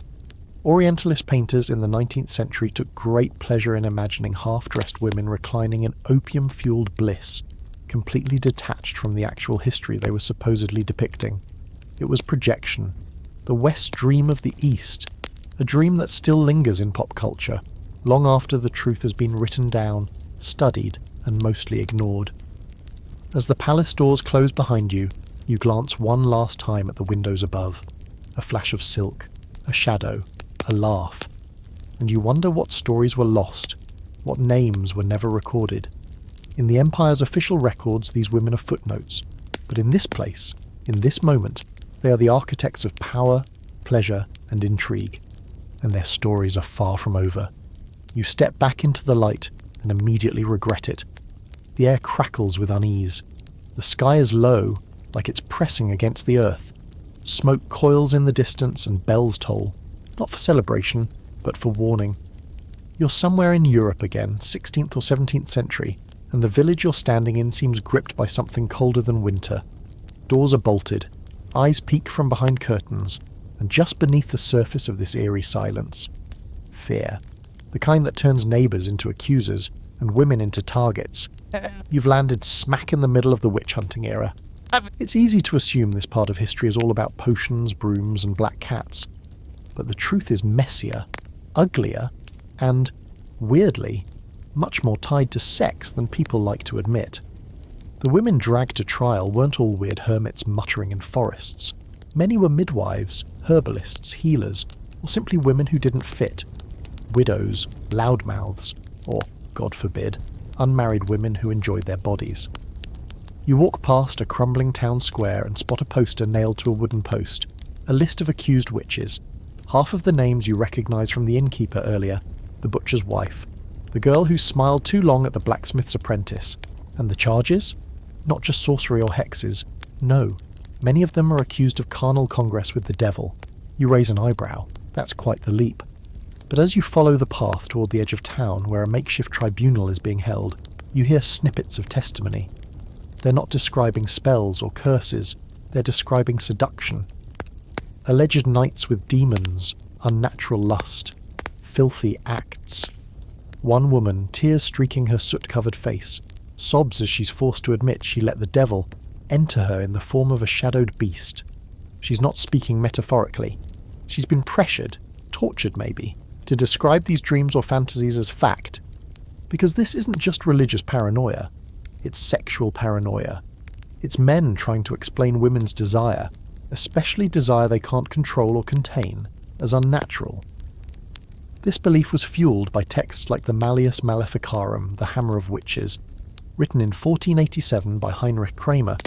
It quickly became the go-to manual for identifying and punishing witches, and it devoted a lot of ink to women's bodies.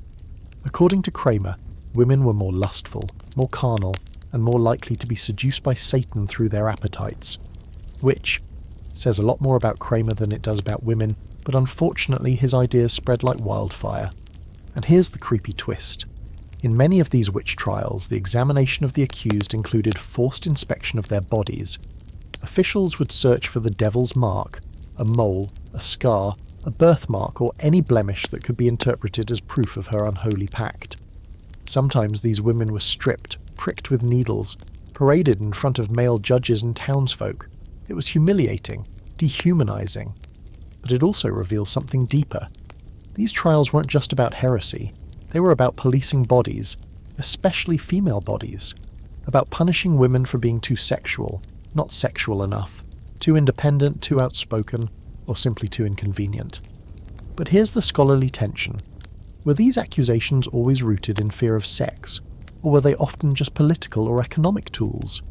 Historians are still arguing. Some say sexual accusations were used to inflame public outrage, to make a trial feel more urgent, more obscene. Others insist that for the accusers the belief was very real. They truly thought that a woman who disobeyed her husband or chose not to marry might be capable of unnatural acts, because how else could you explain a woman who didn't need a man? You pause at the edge of a forest clearing and see a group of young women dancing. Not demons, not cultists, just girls, barefoot, laughing, spinning in the moonlight. It feels innocent, joyful. And yet, a century ago, scenes like this could have ended in fire. There are records of entire groups of women, sometimes even children, executed because someone claimed to see them dancing with the devil. But what if they were just celebrating? What if they were just free, even for a moment? One of the girls catches your eye and smiles as if she knows what you're thinking, and maybe she does.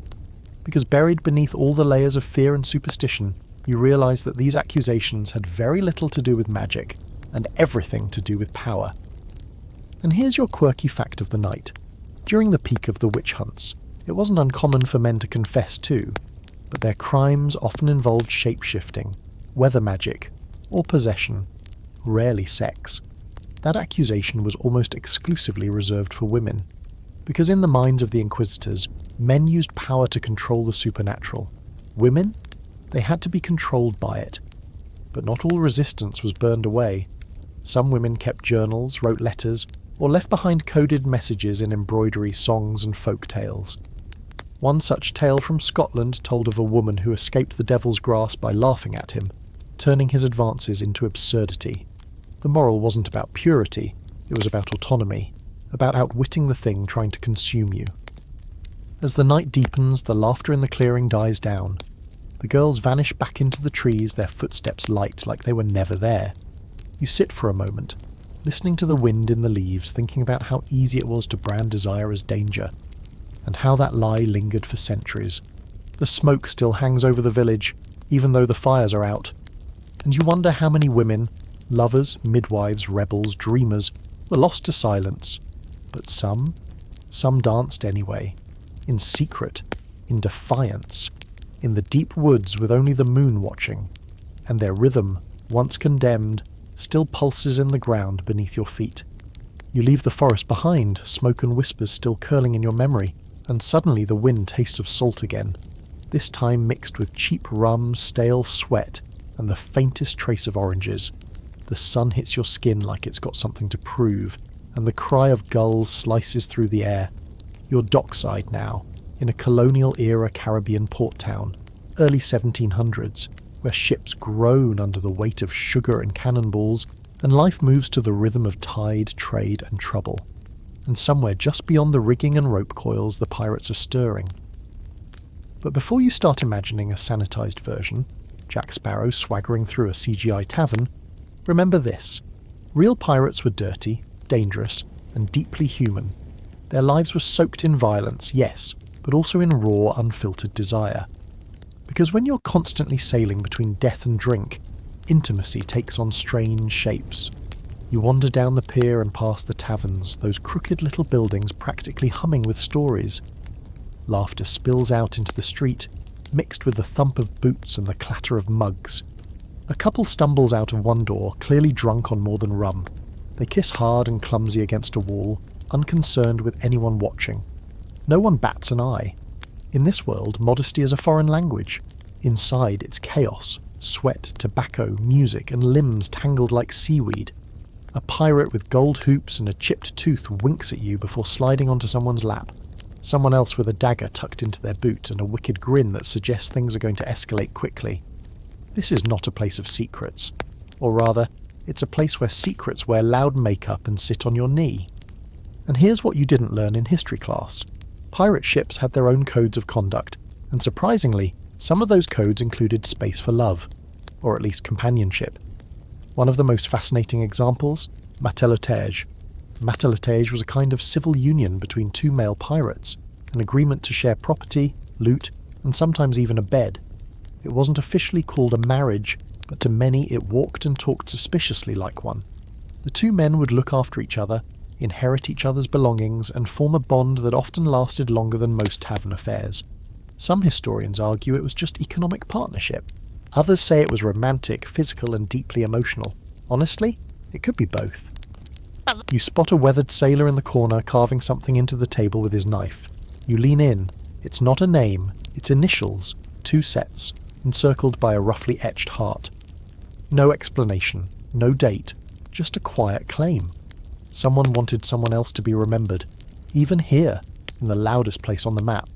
And while matelotage offers the best documented glimpse into queer life on the high seas, there were plenty of other relationships that defied the rigid norms of land-bound society. Pirate life was, in many ways, an escape. Not just from government or religion, but from the rules about who you were allowed to love. But women weren't just watching from the docks. You hear the unmistakable sound of boots on wood, heavy and fast. A woman bursts into the tavern, coat flapping behind her, pistol at her hip, daring anyone to comment. Nobody does, because that's Anne Bonny and she's not just legend, she's trouble wrapped in a waistcoat. Beside her, Mary Read, dressed in male clothing, sword at her side, eyes scanning for threats or opportunities, sometimes the same thing. The two of them were real, partners in piracy, both cross-dressing to blend in or assert dominance, depending on who was asking. They fought, stole, and carved out their own place in a man's world. Their relationship, ambiguous in the records. But when Anne thought Mary had been sentenced to hang, she reportedly cried for days. And during their trial, when asked why they dressed as men, Mary said, "Because the life of a woman is too restrictive. This way, I lived free." The scholarly debate rages on. Were they lovers, sisters in arms, just survivors clinging to each other in a brutal world? We may never know for sure, but their defiance speaks louder than any love letter. And here's your quirky nugget. Some pirate ships had explicit rules about sex on board. Most banned it, especially during voyages, to prevent tension, jealousy, or distraction. But others, more egalitarian or desperate, looked the other way. There are accounts of sailors bringing comfort boys or disguised women aboard, risking punishment for the sake of touch. Rules bent, lust waited for no one. Outside the tavern, night falls fast. Torches flicker. Someone strums a guitar while a couple dances, drunk and laughing, their shadows spilling across the dirt road like a dream you can't quite hold on to. Behind the next building, someone gasps. A kiss, maybe more. No one's pretending this is permanent, but it's real for now. And sometimes, that's all a pirate gets. You find yourself wandering down to the water's edge. A small rowboat bobs nearby, half full of stolen fruit and soggy rope. Above, the stars glint like scattered coin. You think about how history remembers pirates as monsters, or at best anti-heroes, rarely as lovers, rarely as people who carved out intimacy where they could, between raids, between storms, in hammocks and back alleys and candlelit corners of lawless taverns. You hear a voice behind you, hoarse and warm. Want to know a secret? You turn, but there's no one there. Just the wind, the ocean, and a memory someone left behind. Maybe it was Anne, or Mary, or two matelots who never got a gravestone but live on in etched initials and whispered songs. They loved in the margins, and somehow they made it count. You leave the clamour of the pirate port behind like a hangover you're not ready to talk about, and step into something quieter, more corseted. The air tightens, literally, and suddenly you're walking down a narrow London street in the early 1800s, boots clicking on cobblestone. It's foggy, sure, but not the moody romantic kind. It's the coal-thick kind that settles in your lungs and makes everything taste like soot and restraint. Welcome to the Victorian era, the time of top hats, industrial progress, tea obsession, and a spectacular double standard when it came to sex. You glance around and everything seems stiff. People move with the politeness of a rehearsed stage play, avoiding eye contact, hands gloved, mouths tight. On the surface, it's a society obsessed with manners, propriety, and buttoned-up appearances. But underneath, the Victorians were absolutely seething with repressed desire. The entire culture feels like someone clenched a fist and forgot to let go for a century. You duck into a high society parlour. The hostess pours tea with practised grace, discussing charity balls while carefully ignoring the tight-laced discomfort in her waist. She smiles, but behind her eyes, something else flickers. You notice the books on her shelves, thick volumes on morality, marriage, empire. But one, tucked just slightly behind the others, is dog-eared and well-read. My Secret Life, a memoir attributed to an anonymous Victorian gentleman with a very detailed diary. We're talking hundreds of pages of explicit encounters, fantasies, and social commentary, hidden for decades and published long after it could scandalise its author. That's the paradox of this era. Publicly, the Victorians were virtue signalling on overdrive, but privately, they were building a whole underground world of kinks, curiosities, and careful codes. You pass a bookstore and notice a tiny volume, plain brown cover, locked in a glass case. A copy of The Pearl, an underground erotic magazine that ran for just a couple years in the 1870s. Its stories, wild, affairs, spankings, dominatrix landladies, all written in prose so flowery it could pass for poetry, if you squinted. But let's talk undergarments, because nothing says Victorian sexuality quite like the corset. Advertised as a tool of modesty and posture, it also doubled as a fetish object. Lacing someone into a corset, or better, unlacing them, became its own dance. It was both constraint and invitation, and beneath all those layers, stockings, garters, chemises so delicate they might as well be whispers. Entire industries sprang up to cater to unseen beauty, which is a polite way of saying sexy lingerie no one was supposed to admit existed. And yet, behind all the frills and restraint, real women were pushing back. Enter the courtesans. Think of them as the influencers of their day, stylish, well-read, and often more powerful than the men who paid their bills. One of the most famous, Cora Pearl, dyed her hair lavender, bathed in champagne, and once had herself served as the main course at a dinner party, reclining on a silver platter while wearing nothing but parsley. Icon, scandal, survivor. She made sure the world knew that even in a society obsessed with modesty, power could be taken in stilettos and a smirk. Meanwhile, in the shadows of all this extravagance, sex work flourished. London streets were home to thousands of women, some forced, some desperate, and some choosing the profession as their only path to financial freedom. And while society judged them harshly, it also couldn't stop using them. Brothels thrived, some as elegant as private clubs, others not so much. Here's your academic tension. Was Victorian society uniquely repressed, or just uniquely hypocritical? Some scholars argue that the endless sermons on chastity only created more pressure, and therefore more obsession. Others say the Victorians weren't repressed so much as compartmentalised. They knew the rules, they just broke them in style, then lied about it at dinner. And what about same-sex desire? Well, now it gets dangerous. Homosexual acts between men were criminalised, most famously leading to Oscar Wilde's trial and imprisonment. His love letters to Lord Alfred Douglas, Bosie, remain some of the most aching, poetic and utterly heart-wrenching expressions of queer love ever written. "Your love has made me laugh and sing and see beauty," he wrote. "It has opened my lips and my soul and my heart." He was sentenced to 2 years of hard labour. But here's the strange twist. Lesbian relationships, while not celebrated, weren't criminalised in the same way. Queen Victoria allegedly refused to believe women could be intimate with one another. What could they possibly do, she supposedly asked. That ignorance became a kind of loophole, allowing women to form romantic friendships, live together, even share beds, without as much scrutiny. Some of those relationships were platonic, many were not.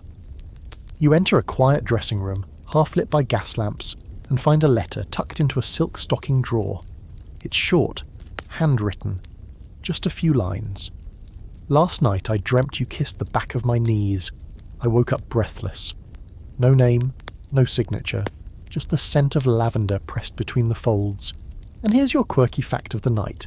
In the late 1800s there was a full-blown bustle fetish. Yes, bustles, the padded undergarments that made skirts jut out in dramatic, improbable shapes. Some men were obsessed. There were letters written to magazines praising the sway of a well-bustled walk. One man claimed the ideal woman should be shaped like a violoncello carried upside down. Can't make this stuff up. By the end of the century, things start to crack. The suffrage movement is gaining ground. Women are pushing back against being mere decoration. Sexologists, yes, that was becoming a thing, begin writing about desire in more clinical terms. Freud is scribbling notes about hysteria and repression, missing the point entirely. And slowly, quietly, the Victorian world begins to tremble under the weight of its own contradictions. You step back into the street. The fog is lifting now just a little. A couple walks past, arm in arm, stealing a kiss behind a veil.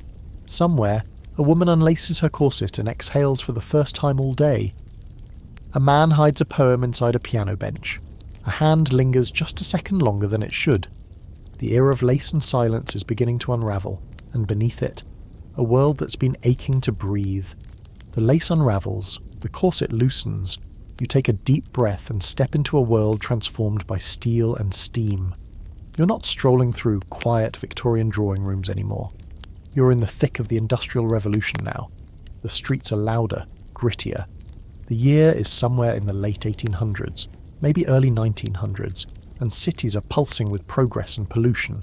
Trains scream down metal tracks, factories rumble day and night, and humanity is moving faster than it ever has before. And as machines churn out everything from corset hooks to canned peaches, something else is quietly being manufactured. Modern sexuality. You wander down a soot-covered London alley, duck into a narrow storefront and find yourself in a curious little shop. Part apothecary, part curiosity cabinet. On the shelves, beside hair tonics and hand-stitched gloves, you spot small, discreet boxes. One claims to restore youthful vigour. Another promises to relieve feminine tension with the help of therapeutic pulses. You raise an eyebrow. The shopkeeper coughs politely and slides a curtain closed behind you.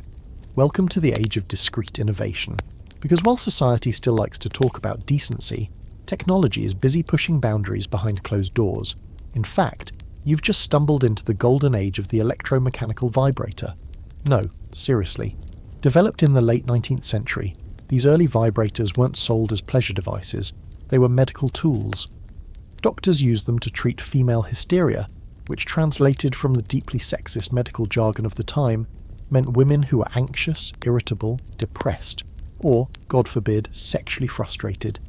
The treatment?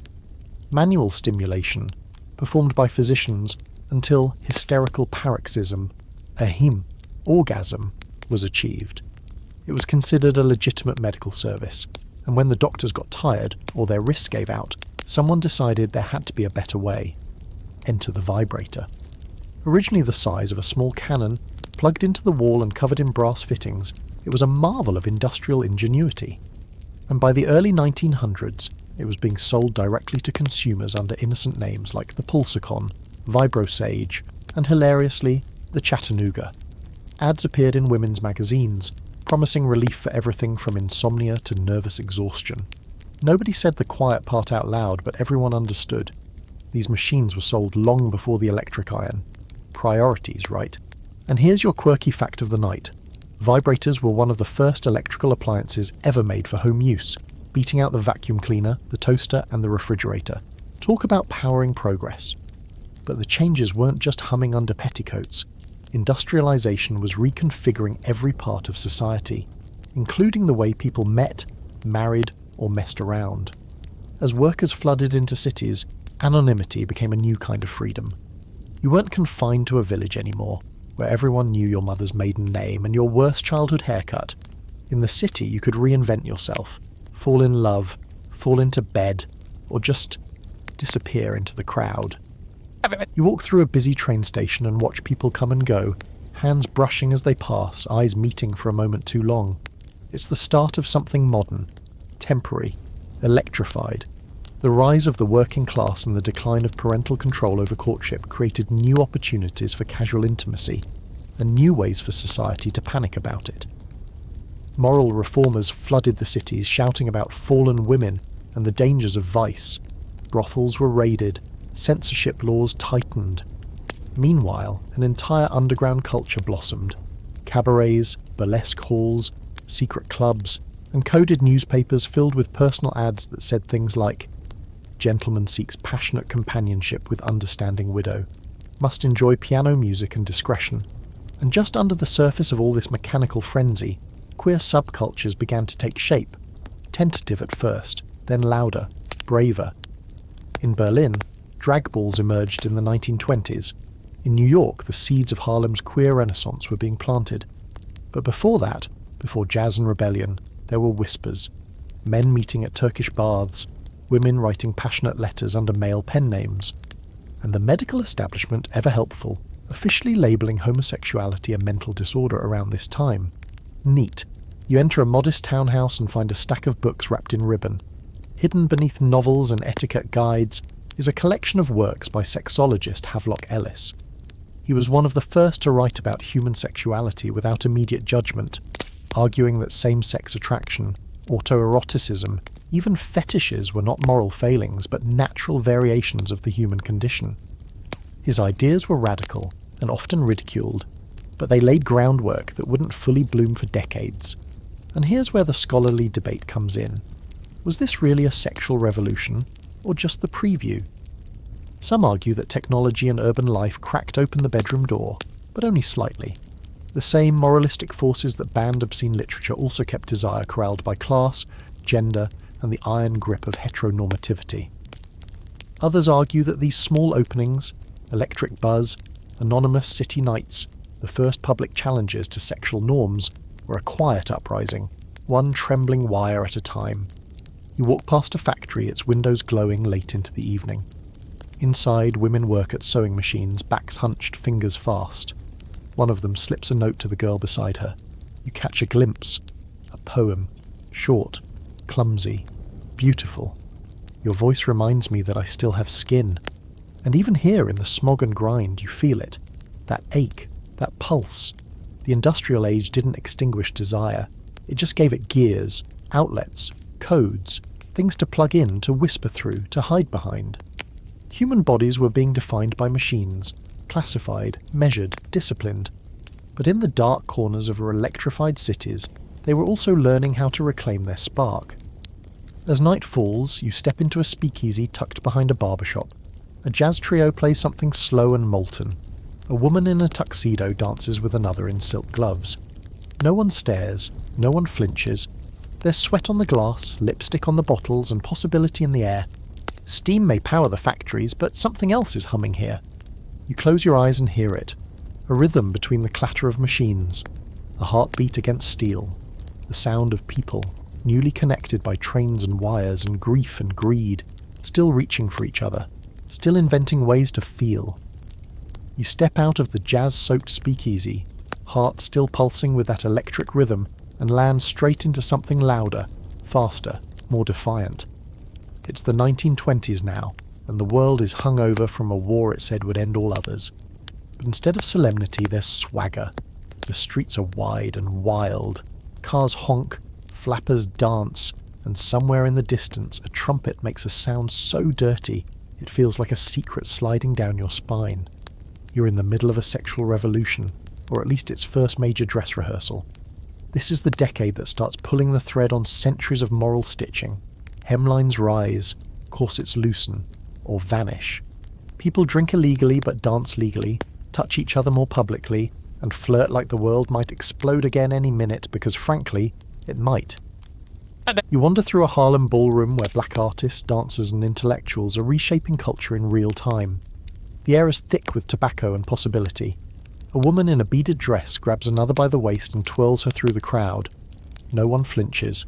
Queer expression isn't just tolerated here, it's embraced, celebrated, woven into the rhythm of the Harlem Renaissance. Here, names like Gladys Bentley light up the stage. Literally. Bentley, a swaggering tuxedo-wearing, piano-pounding blues singer, captivated audiences with bawdy lyrics, flirtatious winks, and zero apologies. Her gender expression blurred lines. Her performances? Magnetic. She sang about desire with a wink and a growl, sometimes swapping out male pronouns for female ones in love songs, daring the world to stop her. Most didn't. The ones who tried were already 2 drinks behind and 3 verses too late. You step through the curtains and into a tiny back room where cigarette smoke coils around whispered confessions. 2 men lean into each other, not touching yet, but close enough to feel the charge. One of them slips a folded card into the other's pocket. It's not a phone number. This is still the 1920s. It's the address of a private club. No name, just Thursdays, midnight.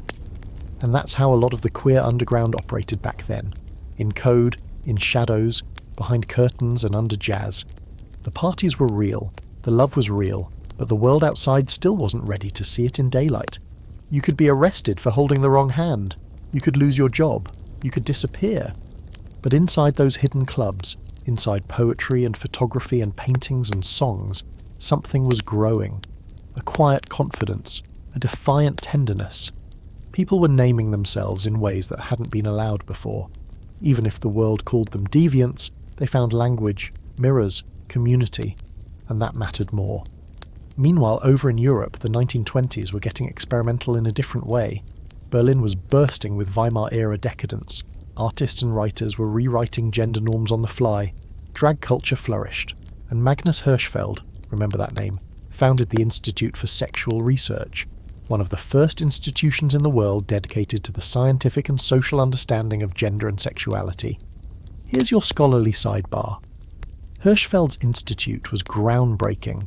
It offered counselling, education, and even early gender-affirming surgeries. The staff used inclusive language. They published work on intersex people, on trans identities, on homosexuality, not with shame, but with scientific curiosity and deep respect. It was a beacon. Until, of course, the Nazis destroyed it in 1933, burning the archives and banning the words it tried to teach the world to say. You pass a newsstand in New York and spot a slim, smuggled magazine, Les Mouches Fantastiques, one of the earliest known queer literary zines in North America, created by a group of Canadian artists in 1918. It didn't last long, but it left a mark. These weren't just stories and poems, they were lifelines. One article reads, "We are not monsters, we are mirrors." And here's your quirky fact. In 1928, Radcliffe Hall published The Well of Loneliness, a novel about a woman named Stephen who falls in love with another woman and refuses to hide it. The book isn't erotic, it's melancholic. But it was banned in the UK for being obscene. Why? Not for its content, but for daring to suggest that same-sex love deserved compassion. That was the threat, not sex, sympathy. Still, even as the decade roared, cracks formed. The Great Depression loomed like a shadow at the edge of the dance floor. The flapper image was already being commercialised and defanged. Queer communities, though vibrant, remained legally vulnerable, and though many women gained the right to vote, they were still expected to return to the home once the music stopped. But before the lights dim, you take a moment to walk the streets at night, heels clicking beside you, maybe your own, maybe someone else's. The city hums, windows glow. Somewhere, a door opens to another hidden club, and a man in pearls offers you a drink with a nod that says, "No questions." And maybe that's the beauty of it. In an era defined by upheaval and electricity, people found each other in the noise. They carved space for themselves in corners of cabarets and pages of zines and smoky rooms where no one asked for permission. So was this the revolution? Or just another prelude? That's the debate. Some say the 1920s cracked the door open. Others say it lit the match that wouldn't catch until later. But one thing's certain, you can still feel the pulse of it, even now. In a saxophone's low note, in a hidden letter, in a woman's tuxedo. The revolution didn't shout, it swayed. It snapped its fingers. It raised one eyebrow, lit a cigarette and said, "Watch me." You blink, and the snap of a garter in some shadowed speakeasy gives way to the sharp click of polished shoes on marble. You're somewhere else now, more sterile, more restrained, not the flirtatious excess of the Roaring Twenties, but the carefully pressed, whitewashed order of the 1950s. Post-war America. The suburbs are spreading like a well-behaved rash, everyone's mowing lawns in synchronized silence, and sexuality has been repackaged into something tidy, pastel, and deeply performative. At first glance, it seems like everyone's playing their part. Men in grey flannel suits, women in crisp shirtwaists, 2 kids, 1 dog, and just enough emotional repression to make a therapist salivate. Sex, here, is assumed. Everyone's doing it, but only under very specific heteronormative state-approved conditions. Married, missionary, with the blinds closed and the volume low. You walk through a department store surrounded by mannequins and muzak, and pass a display titled The Ideal Wife. It features a vacuum cleaner, a meatloaf cookbook, and a box of feminine hygiene products, so vaguely labelled they could be anything from deodorant to a small nuclear device. Underneath, a pamphlet titled How to Keep Your Husband Happy. Spoiler alert, it does not recommend honest conversations about unmet needs. But beneath the polished surface, the cracks are everywhere. You walk past a row of TV sets all showing smiling nuclear families, but if you turn the volume down and really watch, there's a strange tension. A housewife staring too long at the neighbour's wife. A husband flinching just slightly when his son cries. The camera doesn't catch it, but you do. This era didn't erase desire, it just relocated it, buried it in basements, coded it in pop songs, shoved it into back pages of pulp novels and ads for physique magazines. You wander into a drugstore and pull a magazine off the rack. Muscle-bound men, barely clothed, oiled and flexing. It's supposedly about fitness. Supposedly. But for many queer men of the time, it was one of the only ways to see themselves reflected in print, even if the mirror came with plausible deniability. You flip to the back. An ad offers pose studies from a private photographer. Call this number discreet, respectable. Not a single word about what it really is. And that's how people survived. With euphemisms, with codes, with entire languages made of eye contact and silence. Women had their own networks. Lesbian pulp fiction, sold quietly in bookstores under titles like Strange Sisters or Odd Girl Out, offered glimpses of same-sex love wrapped in melodrama and scandal. The endings were often tragic. One of them dies, or comes to her senses. But between the lines, readers found something even a censored printer couldn't erase. Recognition. A love scene in a convertible. A woman brushing another's hair. The small aching details that said, "You are not the only one." And here's your open debate. Was the 1950s really a sexually repressed era, or was it simply one that demanded repression in public while indulging in it privately? Historians are split. On the one hand, this was the decade that saw the rise of the Kinsey reports, those infamous studies led by Dr. Alfred Kinsey that shattered American illusions about sexuality. His data suggested that a significant percentage of men and women had same-sex experiences, extramarital affairs, fantasies, and fetishes, numbers far too high to support the myth of perfect, pure heterosexuality. On the other hand, the backlash was immediate. Churches, politicians, and media figures slammed Kinsey for promoting immorality. In schools, abstinence education began its long and questionable reign, and then came the Red Scare, and with it, the Lavender Scare. Thousands of federal employees were fired, not for being communists, but for being suspected homosexuals. Because in the Cold War imagination, queer people weren't just immoral, they were vulnerable to blackmail and national security risk. You walk into an office basement, the kind with flickering lights and filing cabinets that hum like they're keeping secrets. A man sits alone, suit too tight, hands shaking as he burns a letter. It's from someone named Jack, or maybe James. The words are careful, romantic, terrified. I miss your voice. I dreamt of your hands again. I hope you're safe. The man weeps silently, pressing the ashes into the metal tray, as if destroying the evidence will somehow save him. And yet, even in this climate, there were people refusing to disappear. The Mattachine Society, founded in 1950 by Harry Hay and other gay activists, became one of the first enduring LGBTQ organizations in the United States. It organized, protested, published newsletters, quietly, strategically, always a heartbeat away from being shut down. Its name, a reference to medieval French jesters who wore masks to speak truth to power. Fitting. And women. They had the Daughters of Bilitis, founded in 1955, originally framed as a social club for lesbians when the word lesbian couldn't even be printed in most papers. They held dances, published a magazine, The Ladder, and tried to carve out space for themselves in a world that thought they didn't exist. You head into a drive-in theatre on a warm summer night, where the movie flickers above parked cars and windows fog. In the back row, a couple kisses. Quick, nervous, like they've timed it between glances, but they're not alone. Several cars away, two women hold hands. They're not kissing, not yet, but the gesture says everything. Maybe they're just roommates. Maybe they're close friends. Or maybe, just maybe, they've decided the lie costs more than it protects. And for your quirky fact tonight, the vibrator, which had enjoyed its quiet heyday in the 1910s and 1920s, basically disappeared from polite advertising in the 1950s. Why? Because once Hollywood started showing more sexual innuendo on screen, anything remotely suggestive was pulled from the shelves. Doctors stopped recommending vibrators, fearing they'd be associated with improper use.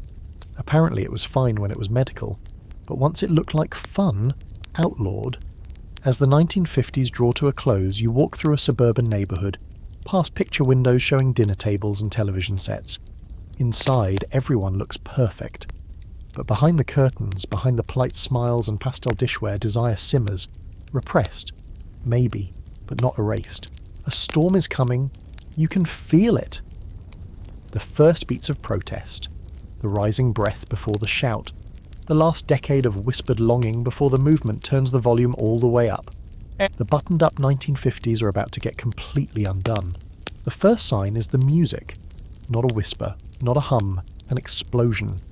A scream of guitar feedback and a bass line that shakes your bones like it's demanding your attention. You're no longer in the neat, trembling world of the 1950s. You've crossed the threshold into the 1960s, and nothing wants to be quiet anymore. The world is on fire in all the ways it needs to be. Civil rights marches, anti-war protests, long hair, short skirts, and bodies that refuse to stay hidden. You're in the sexual revolution now, and for the first time in this journey, even the mainstream isn't pretending that desire doesn't exist. You find yourself walking through San Francisco, specifically the Haight-Ashbury district, and it's like stepping into a fever dream made of incense and rebellion. Bodies are everywhere, on blankets in the park, pressed against one another in doorway kisses, tangled in living rooms that smell like weed and patchouli. There's colour in everything. Fabrics, hair, the way people move like they've just been told their bodies are finally allowed to belong to them. At a corner bookstore, a woman hands you a paperback with a wink. It's The Feminine Mystique by Betty Friedan, still warm from the press. In it, Friedan dares to ask the question that every suburban housewife has been silently screaming for a decade. Is this all there is? Spoiler, no. This book, like so many from this era, isn't just about gender. It's about ownership, of time, of bodies, of the right to want more. And speaking of want, here's your pivotal plot twist: birth control. The pill, approved by the FDA in 1960, is now in circulation. Not everyone can access it, especially unmarried women or women of colour, but its existence changes everything. For the first time in modern history, women have a semi-reliable, privately controlled way to separate sex from reproduction. And that idea? It detonates cultural expectations like a landmine under a church pew. You pass a commune where a group of people, young, shirtless, flower-crowned, are building something together. Not just gardens and tie-dye, but a new kind of world. One where love is free, gender is fluid, and rules are up for negotiation. Inside the makeshift kitchen, a couple kisses openly while another person reads from a book on tantric intimacy, explaining how breath and eye contact can crack open parts of you that even a decade ago weren't allowed names. But it's not all incense and open arms. The backlash is real, and it's brewing. Across the street, a man in a suit and tie clutches a newspaper with headlines warning of moral decay and youth corruption. Politicians start invoking family values, code for rolling back anything that looks like liberation. But the youth aren't listening. They're blasting Janis Joplin and sliding into sleeping bags together on floors, on grass, on rooftops. And while heterosexual liberation is having its mainstream moment, queer communities are building pressure under the surface. You walk through New York's Greenwich Village one humid night and find yourself outside the Stonewall Inn. The vibe is tense. The bar, like many gay spaces at the time, operates in the shadows, owned by the mafia, constantly raided by police. But inside, it's joy, dancing, flirting, holding hands in public if only for a little while, and then sirens. You've just stepped into the night of June 28th, 1969, the Stonewall riots, a police raid gone sideways, only this time the community fights back. The patrons resist arrest, throw bottles, bricks, their own bodies into the chaos. Drag queens, trans folks, street kids, all saying enough. That night, and the days of protest that followed, become the spark of the modern LGBTQ+ rights movement. There were uprisings before, Cooper Donuts, Compton's Cafeteria, but Stonewall sticks. It burns in memory. Here's your scholarly debate. Was the 1960s truly the birth of free love, or just the point where it became marketable? Critics argue that while sexual norms were expanding, they were still largely built around a white, straight, male-centric narrative of freedom. Women were liberated, yes, but often still expected to perform that liberation for male pleasure. Queer folks were tolerated in some circles but erased in many more. It was a revolution, but not everyone got a seat at the drum circle.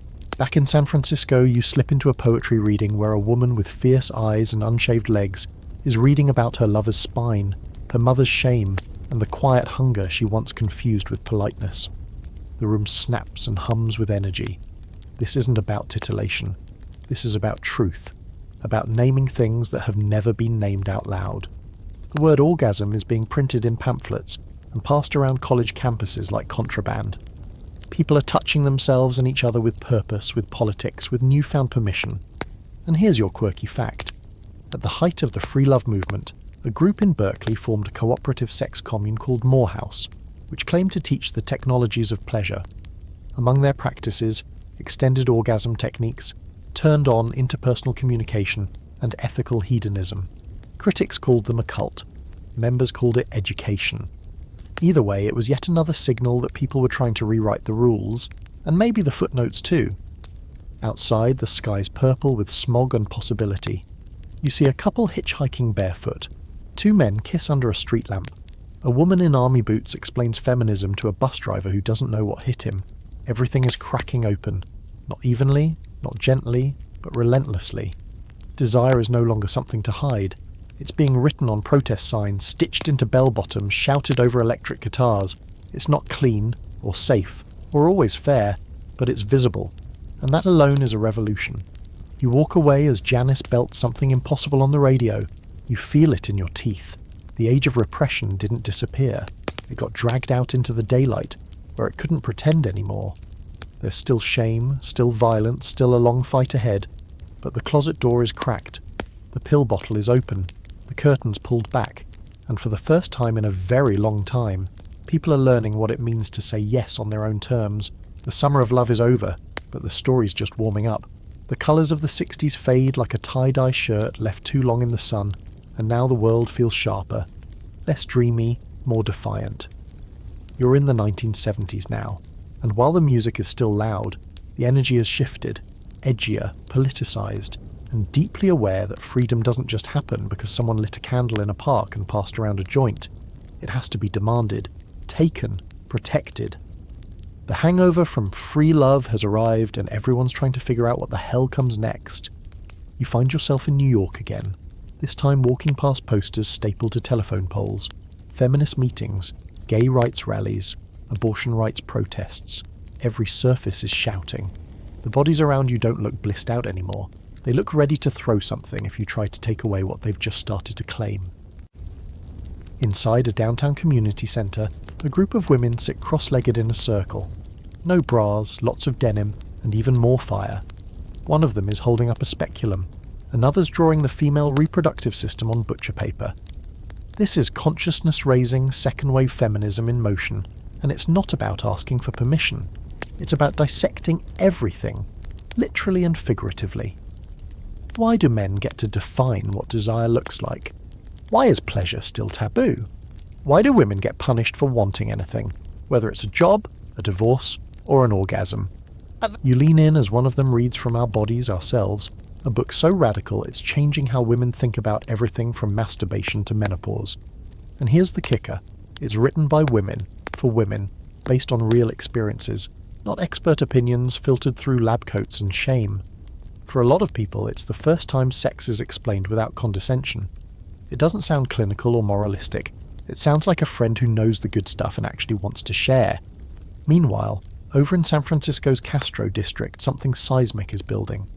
Queer life is no longer just hidden in back bars or whispered in poetry. It's marching now, loud, organised, political. You walk down a rainbow-splashed sidewalk and see Harvey Milk, megaphone in hand, speaking to a crowd that's tired of coded language and tired of being polite. "We will not walk in fear," he says.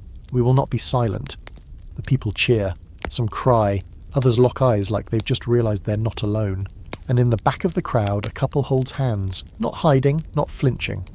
One of them wears a t-shirt that reads, "Out is in." But not everyone is clapping. Across town, the so-called moral majority is mobilising. The backlash has teeth now. Religious leaders, lawmakers, school boards, all uniting under the banner of traditional values, which basically translates to shove all that sex stuff back into the closet where it belongs. Anita Bryant launches her Save Our Children campaign, painting LGBTQ+ people as predators. It's gross, it's false, and it's dangerous, but it gains traction. And for every parade that gains a permit, someone loses a job, a family, or their life, just for loving the wrong person in the wrong zip code. Here's your scholarly debate. Was the sexual revolution inclusive, or just loud? Some historians argue that the era expanded freedoms mainly for white, straight, cisgender folks with social mobility, while others, particularly women of colour, queer people and sex workers, had to fight for inclusion even within the revolution. The free love movement had its blind spots. It often celebrated liberation without questioning whose freedom was being prioritised, or who was being left to clean up the mess. You step into a nightclub now, dark, hot, thumping with disco. The dance floor is liquid with movement, sweat, sequins.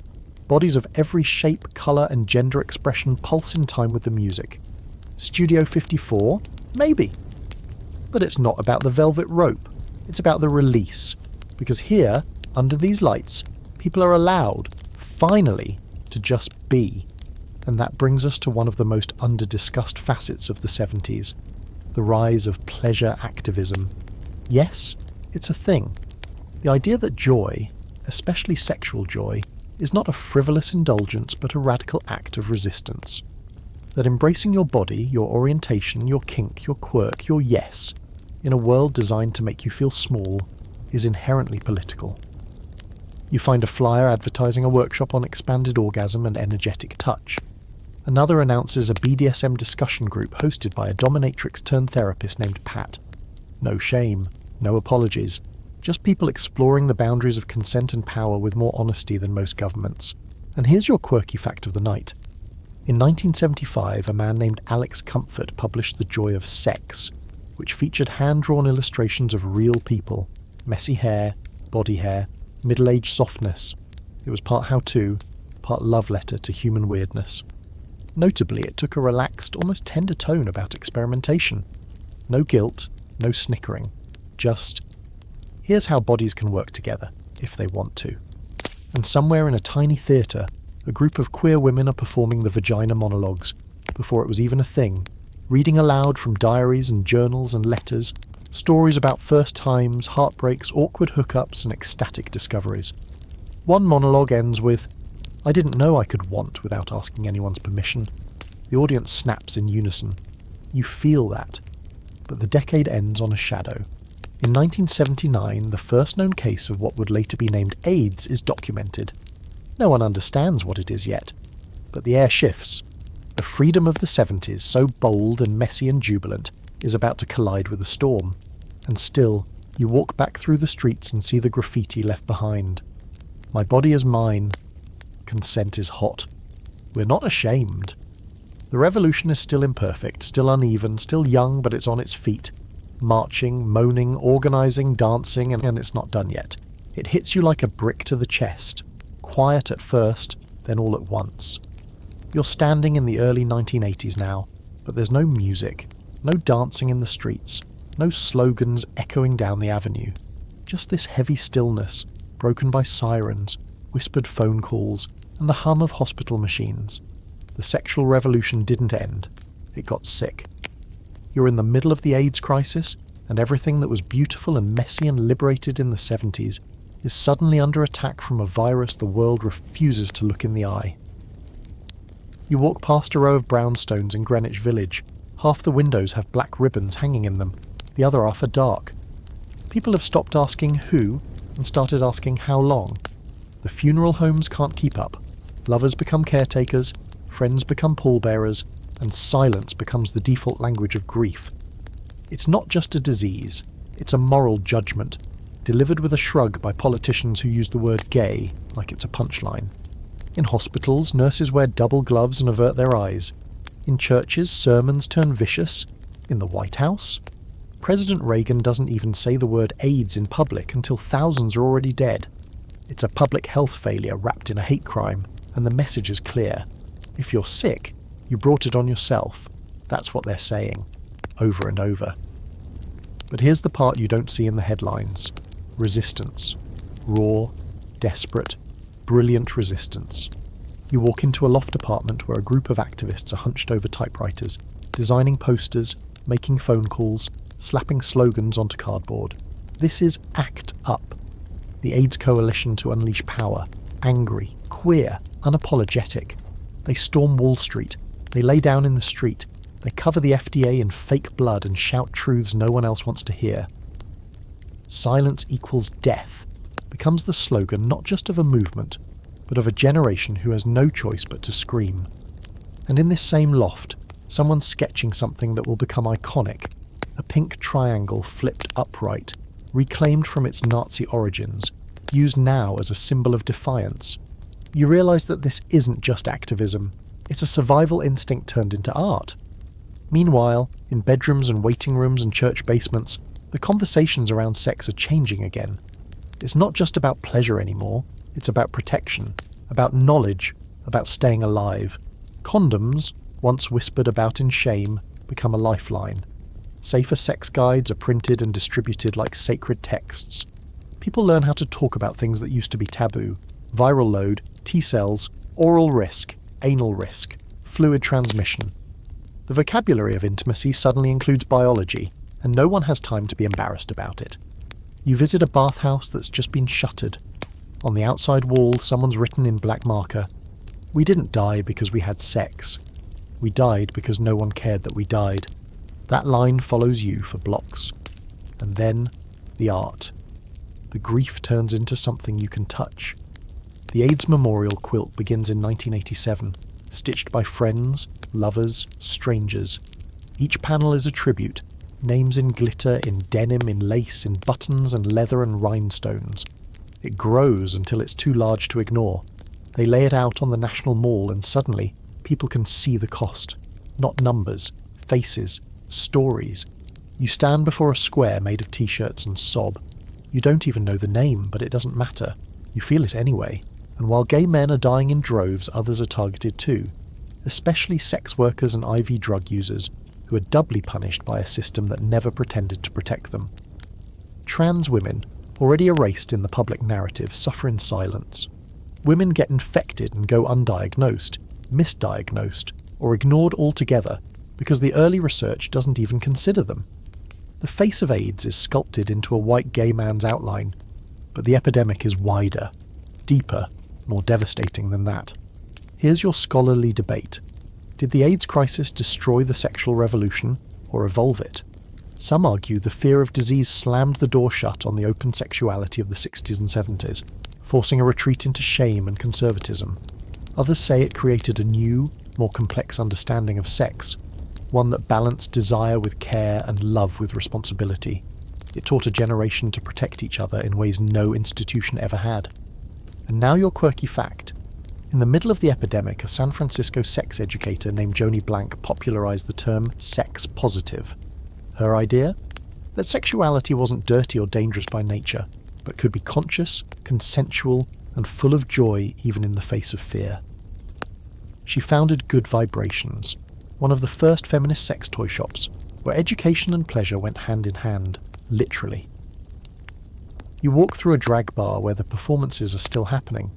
The wigs are higher, the heels are sharper, the jokes are darker. One queen takes the stage and says, "I may have a virus, but I'll outlive your ignorance." And the crowd roars because the power of performance, The refusal to hide feels like armour. Then there's a small bedroom, cluttered with books and pill bottles. Two men lie together under a threadbare quilt, one reading aloud, the other coughing quietly. No spectacle here, just love. End-of-life care given by someone who doesn't flinch when the fever spikes, who doesn't leave, who stays. That too is sex. That too is intimacy. And the music never fully dies. Madonna releases Like a Prayer. Prince wraps condoms in his album sleeves. George Michael writes songs that you only understand if you're listening closely enough. And eventually, slowly, medications improve. People live longer, but they carry the weight of every funeral, every lover lost, every kiss that ended in a test result. You walk out into the cold and find another slogan written in chalk. Love is an action, not a crime. It stops you, then moves you. Because while the 80s tried to bury sex under fear and funerals, the people refused to let it die. They turned mourning into marches, sorrow into policy, desire into a radical commitment to not vanish. And that fight, it's not over, but they made sure you'd still be here to tell it. The air shifts again. It's the 1990s now, and you can feel the world stretching out like a body just waking up from a long, hard sleep. It's tentative at first, still sore, still marked by grief. But there's something new in the air, something like hope, wrapped in flannel, boot-cut jeans and way too much hair gel. And the soundtrack? It's a mix of grunge, pop and R&B that slips between heartbreak and heat, like it knows your secrets.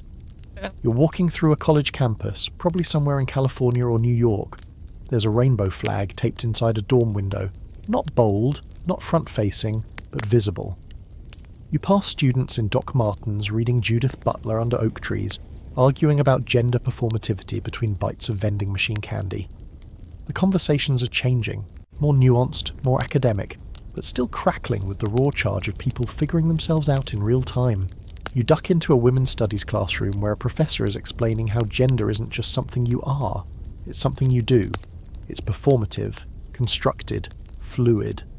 The students scribble notes, underline words like hegemonic masculinity and heteronormativity, but some of them, most of them, are also sitting there wondering, wait, if gender's a performance, do I even like the role I've been assigned? Cue several mid-lecture existential crises, and at least one major sexual awakening that will hit them like a freight train 3 semesters from now. Outside, flyers cover the campus walls, support groups for bi kids, LGBTQ film nights, sex-positive workshops where words like consent, kink, and communication are being introduced like old friends everyone's finally ready to meet.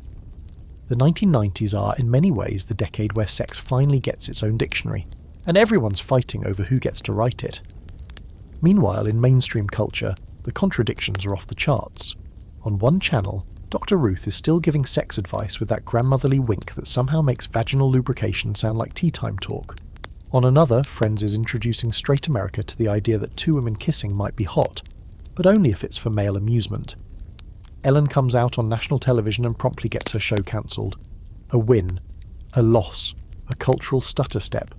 And speaking of stutters, let's talk about Bill Clinton, because while he's signing the Defense of Marriage Act, DOMA, which legally defines marriage as between one man and one woman, he's also embroiled in the kind of sex scandal that would have made Victorian fainting couches relevant again. Suddenly, the whole country is having a conversation about oral sex, consent, power and presidential privilege, on primetime news, in classrooms, around dinner tables. Parents cover their kids' ears.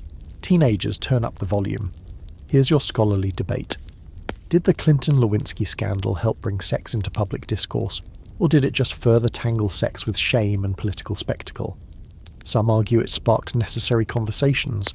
Others say it weaponized sex, particularly women's sexuality, in a way that left lasting scars.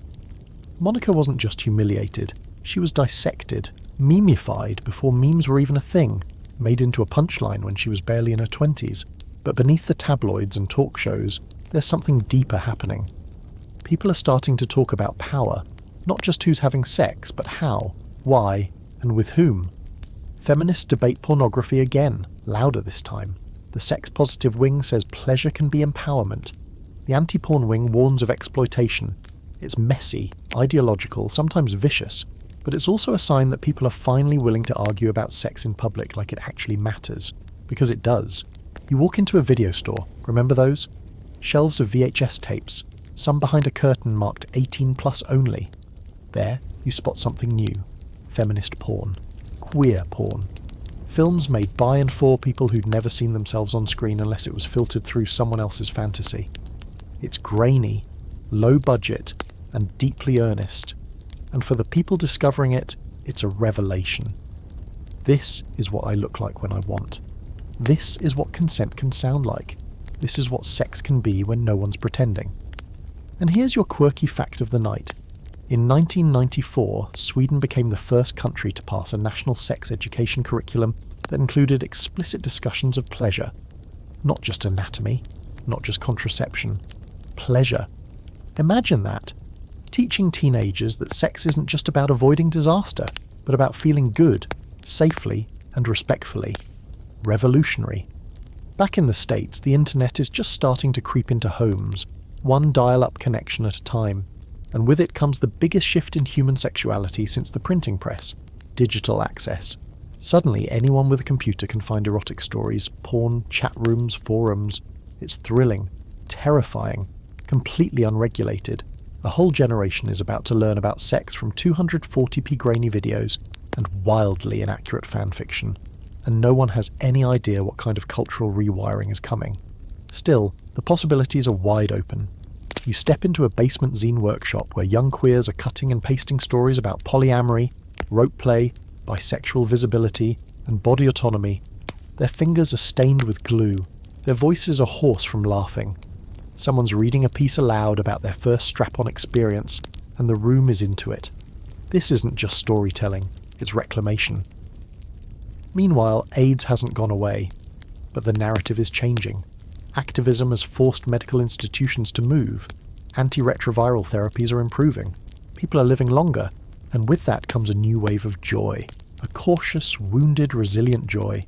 Pride marches are no longer just protests. They're celebrations, memorials, love letters, and no one's apologising for how much glitter is involved. You end the night in a coffee shop in Seattle, where a woman with shaved eyebrows and a piercing in an intimidating place is writing poetry about strap-ons and Saturn returns. She lets you read a stanza. I thought I needed to be pure, but what I needed was a safe word. She laughs. You both do. Because that's the 90s. Awkward. Honest. Horny. Trying. The decade closes with a question mark. Y2K looms. Technology's speeding up. Morality's in flux. Sex is no longer hiding, but it's still fighting for space. And somewhere on a message board, someone types the words, "Am I normal?" And a stranger replies, "You're not alone." You wake up to a dial-up tone buzzing like a wasp in your ear.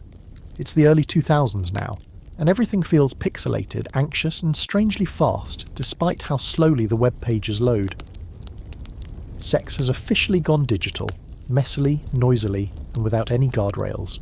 Welcome to the era of MySpace bios, late-night LimeWire downloads, and incognito tabs before most people even knew what clearing your cache meant.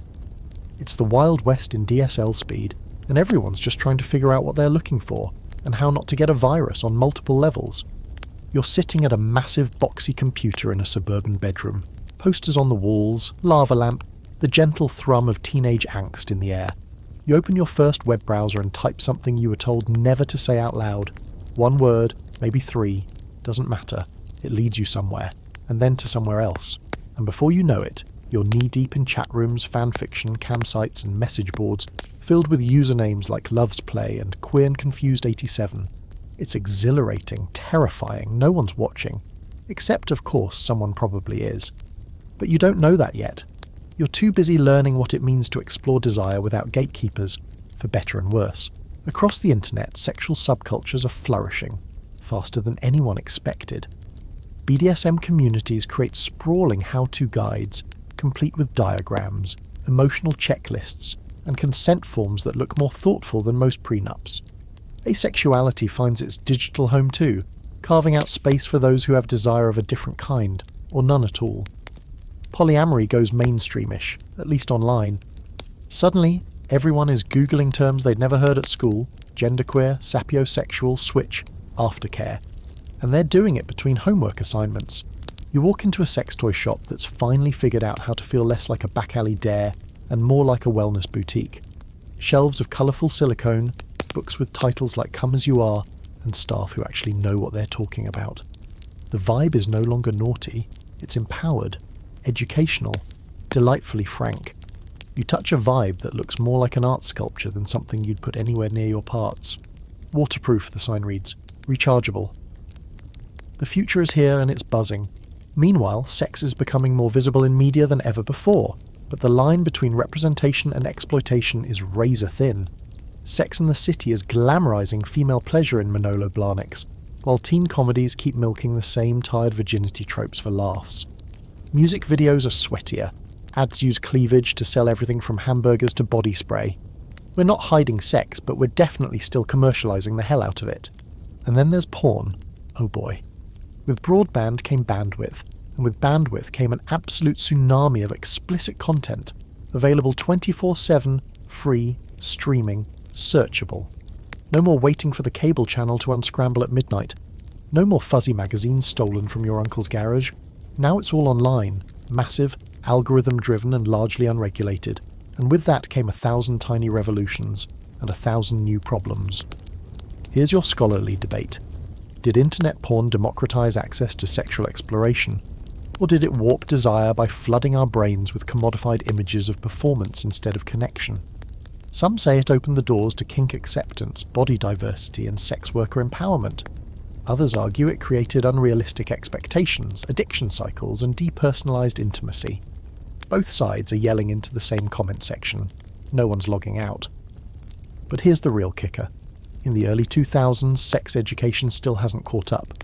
In most US schools, abstinence-only programs are still the norm, meaning you can learn about how to code HTML, dissect a frog, and solve quadratic equations, but not about how to ask for consent, communicate a boundary, or safely explore what turns you on.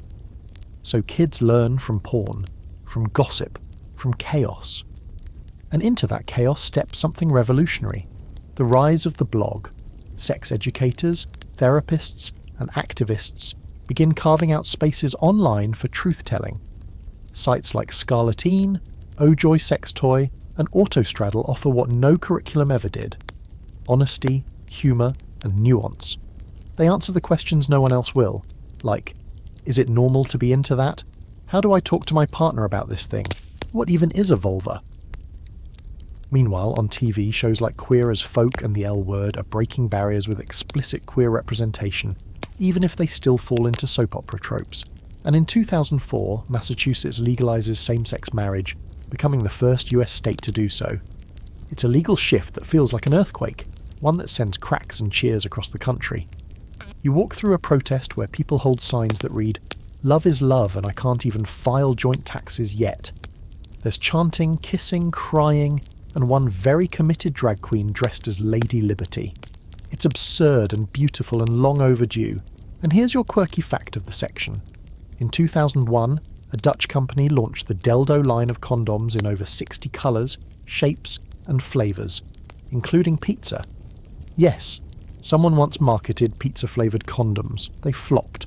Hard, but the attempt, legendary. You leave the rally and pass a high school where students are starting their own gay-straight alliance clubs, despite administrative resistance. Inside, someone is giving a presentation about pronouns. They're shaking, but they're doing it anyway. Another student reads a poem about their first kiss. It's awkward, earnest, perfect. The room claps like something just broke open, and maybe it did. But even as visibility rises, backlash builds. The purity movement surges, with teens taking virginity pledges and wearing rings like medieval chastity tokens. Hookup culture becomes the new media panic, with hand-wringing think pieces everywhere. Are the kids too wild, too detached, too online? Meanwhile, the kids are asking each other, in texts and instant messages, "Are you safe? Is this okay? Do you want this too?" Because beneath the noise, the messy truth remains. People are still just trying to find connection. Pleasure, meaning. Some do it through casual sex and body glitter, others through monogamy and handwritten love letters, and most, somewhere in between, stumbling, learning, retrying. You finished the night at a backyard party in 2009. Someone's strumming an acoustic guitar. Someone else is crying about their ex while sharing a vape. A couple sneaks into the laundry room for 7 whole minutes of not quite heaven, and someone's scrolling through Tumblr, reblogging thirst traps, consent infographics, and queer erotica disguised as poetry. The world is changing again, fast. Sex is no longer just something people do. It's something they share, stream, debate, protect, and politicize. And it's about to enter the age of hashtags.